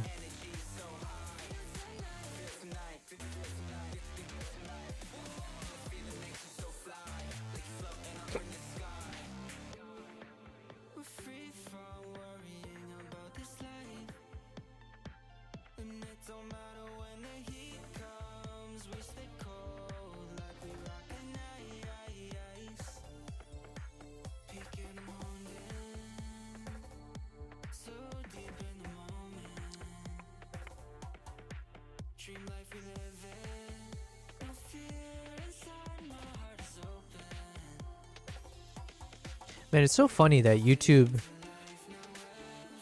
Yeah, it seemed like I don't necessarily ever have problems with my YouTube stream. And to me, there's something, I don't know, I can't like wrap my head around it. It feels a bit like ironic that Twitch, which is supposed to be like the leading streaming platform, is the one I struggle with more.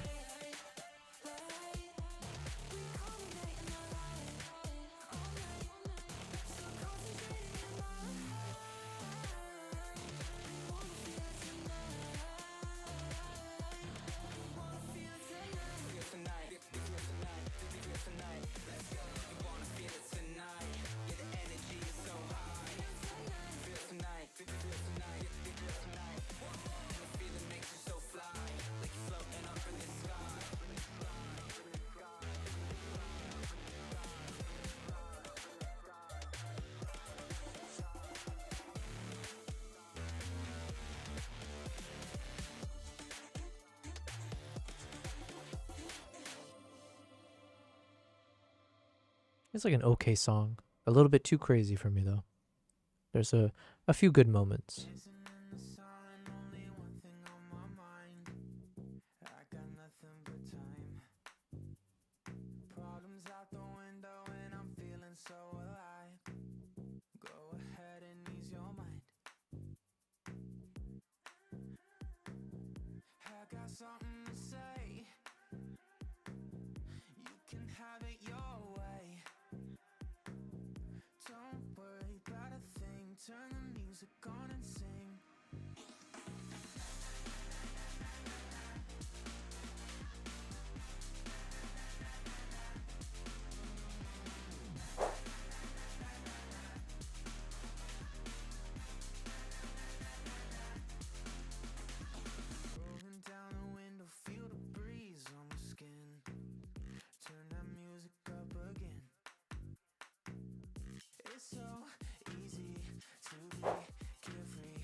Gambling at all?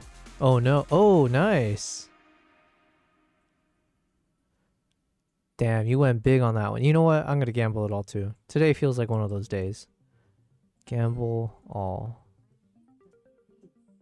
Homer? I'm king of the PPs. Good on ya. Oh, it looks like my Twitch has won as well. Nice. Ooh, winner on both? I accept.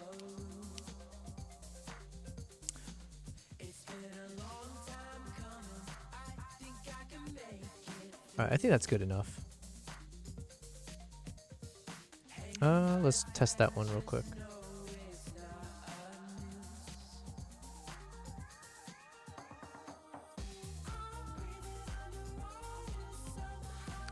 The problem is this shot, I like the pose, but if I won't be able to keep it in a 16:9, so I think I'll just stick to this one.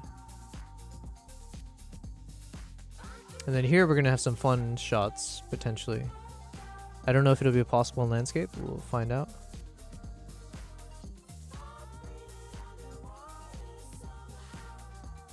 Accept, sir. Oh. I was like, what does that message mean? I accept. 9 ads. Yeah, thank you. Damn, I lost again.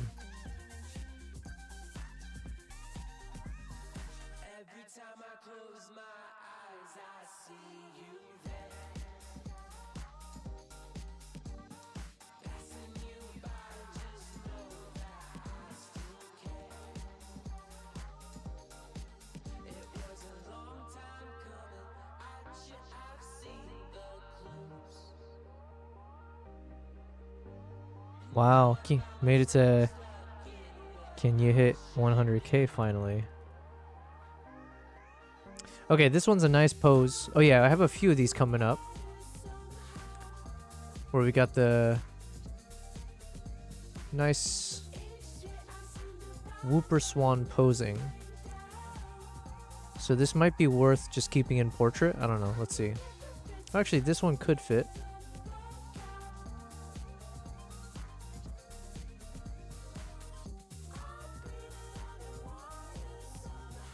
Yeah, I guess this one could stay in landscape. Actually, it gets better, I guess. But this also feels like a nice portrait. It does feel like a shame to chop this into landscape.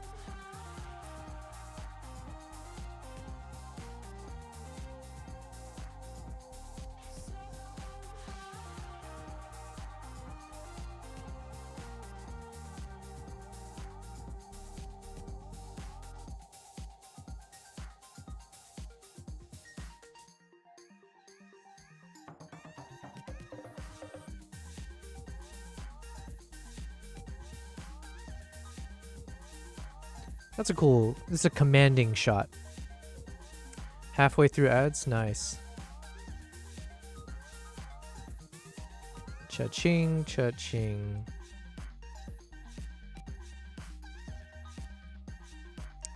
Alright, let's do a proper edit on this one then. Just because it is like a quite a unique pose.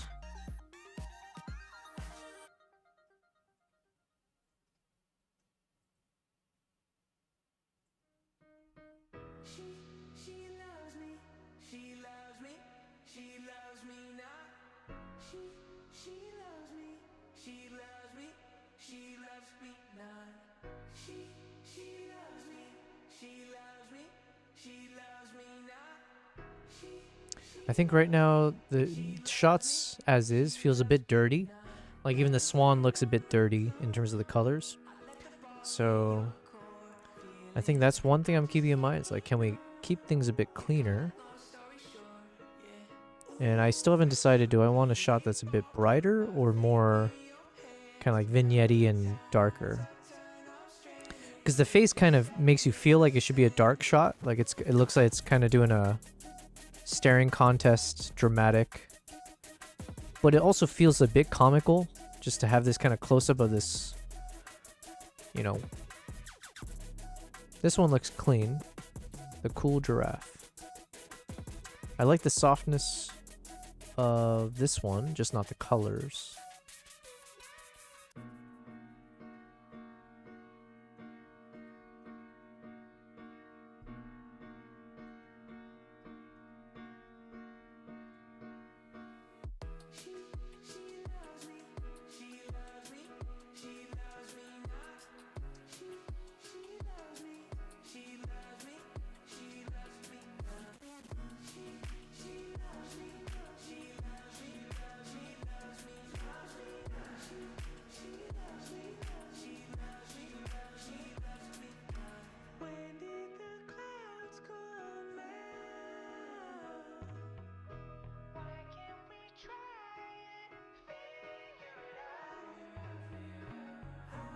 Okay, this has a nice like vintage feel. Let's start mixing things. I think I like this one.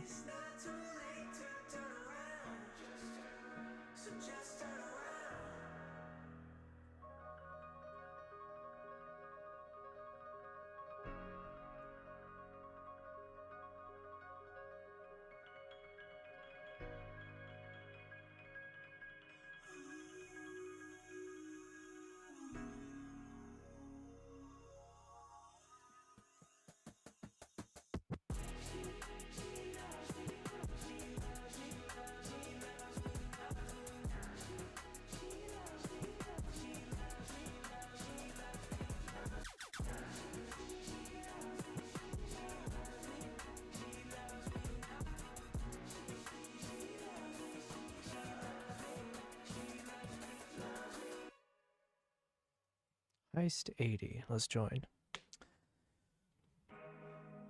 Join the treasure hunt.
Donuts. I feel like the Homer voice just has the same intonation each time. I gotta work on that.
BC.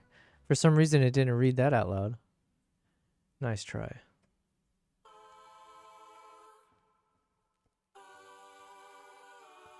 Oh. Team Canon, Team Canon, Team. I love Nikon. Team Canon, Team Canon.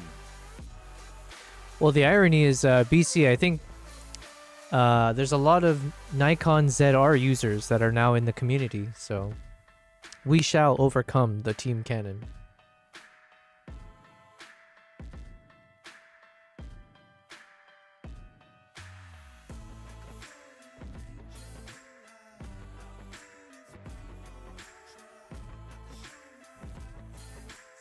Kind of want to do like a split tone, maybe.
Nah, doesn't look good.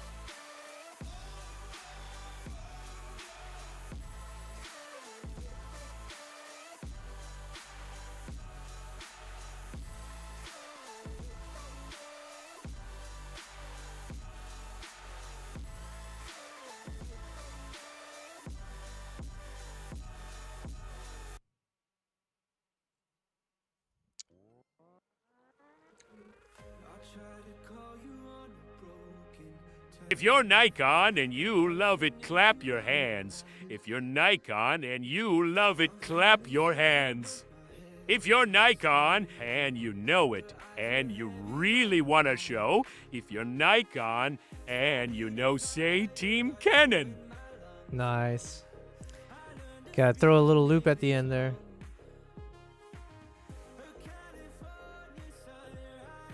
Oh yeah, you mentioned that like exclamation mark follow age. So that just shows how long you've been part of the stream, right? Oh, which reminds me, one of the things I still need to do, as I have some time hopefully, is I need to create the badges on Twitch for like the 2-month, 3-month, and like for the tiers, there's like a flare you can add. I just haven't had time. I was trying to think of something creative for it, and then seeing what ChatGPT or Canva can come up with me, but for me.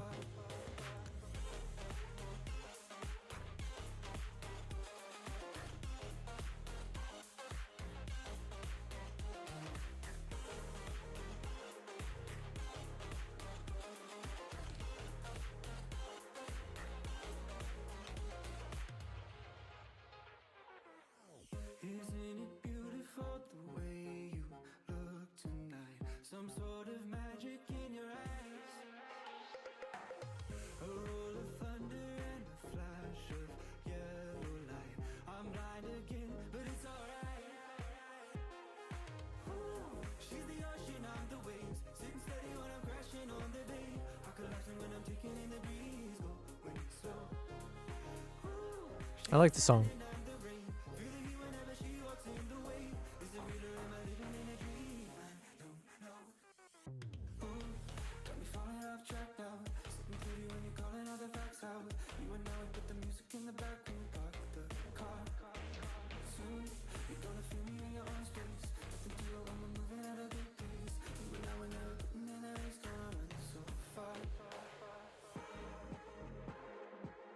Okay, I think it's good enough. It's a fun shot.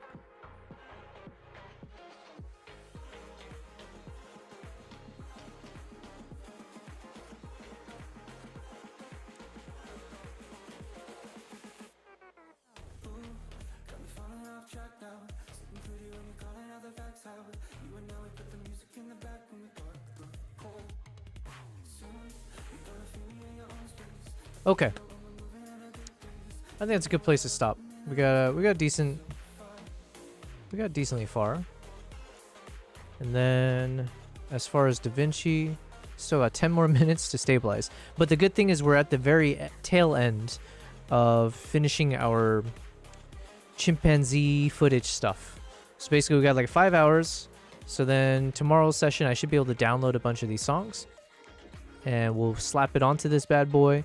Hopefully we can then publish it onto YouTube fairly soon, right? It's not going to be my greatest work. It's just part of that relaxing playlist that I have on YouTube, just meant for like super long footage of wildlife that I've captured or animals that I've captured throughout my trips. And then I should be able to take a pause from doing the Nikon ZR footage and let's get back to part 2 of Mongolia. I would love to continue editing that because we made pretty decent progress there. And then off stream, I need to work through on like the Dehancer product review and a few other product review style videos that I have to get out there. Where was this? Oh, where's my... This was in Hokkaido. There was a particular lake. I forget the name of it. Kusharo Lake.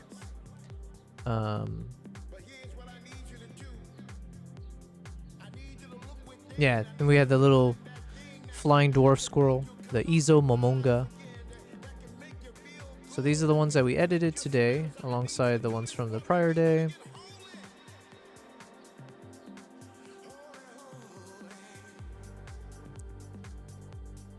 Yo, this song is fire.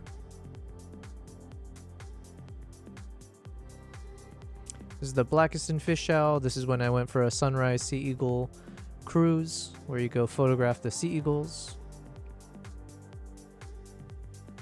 And then we have a bunch of more days to go where we just focused in on the stellar sea eagles. So for instance, let's say tomorrow, what do we get done? Let's see. We got through this.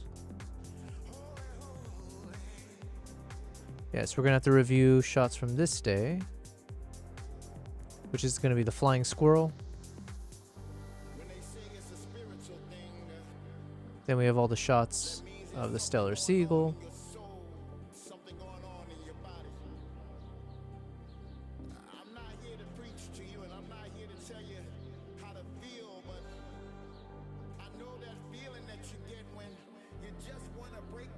And we're back to fox territory. All right.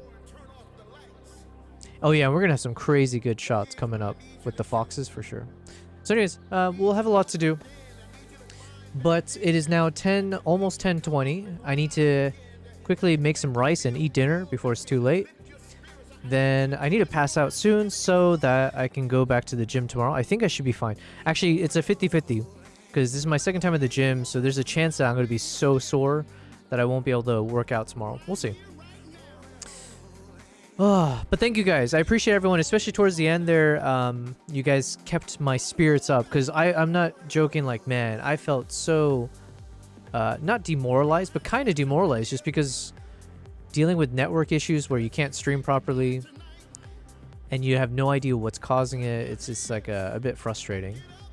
So I do appreciate you guys. And I don't know if the stream is something to do with like the time of day that I'm streaming causes some issues, then I guess there's more reason that maybe I need to consider like just starting the stream an hour or two later. But then the problem is I don't want to stream too late into the evening. So anyways, clearly I have some food for thought, things to consider to kind of see like how do I bypass this annoying internet stuff. So yeah. Have a wonderful evening, sir. Until tomorrow. Yes, thank you guys. I appreciate it. And yeah, I'll see you guys tomorrow.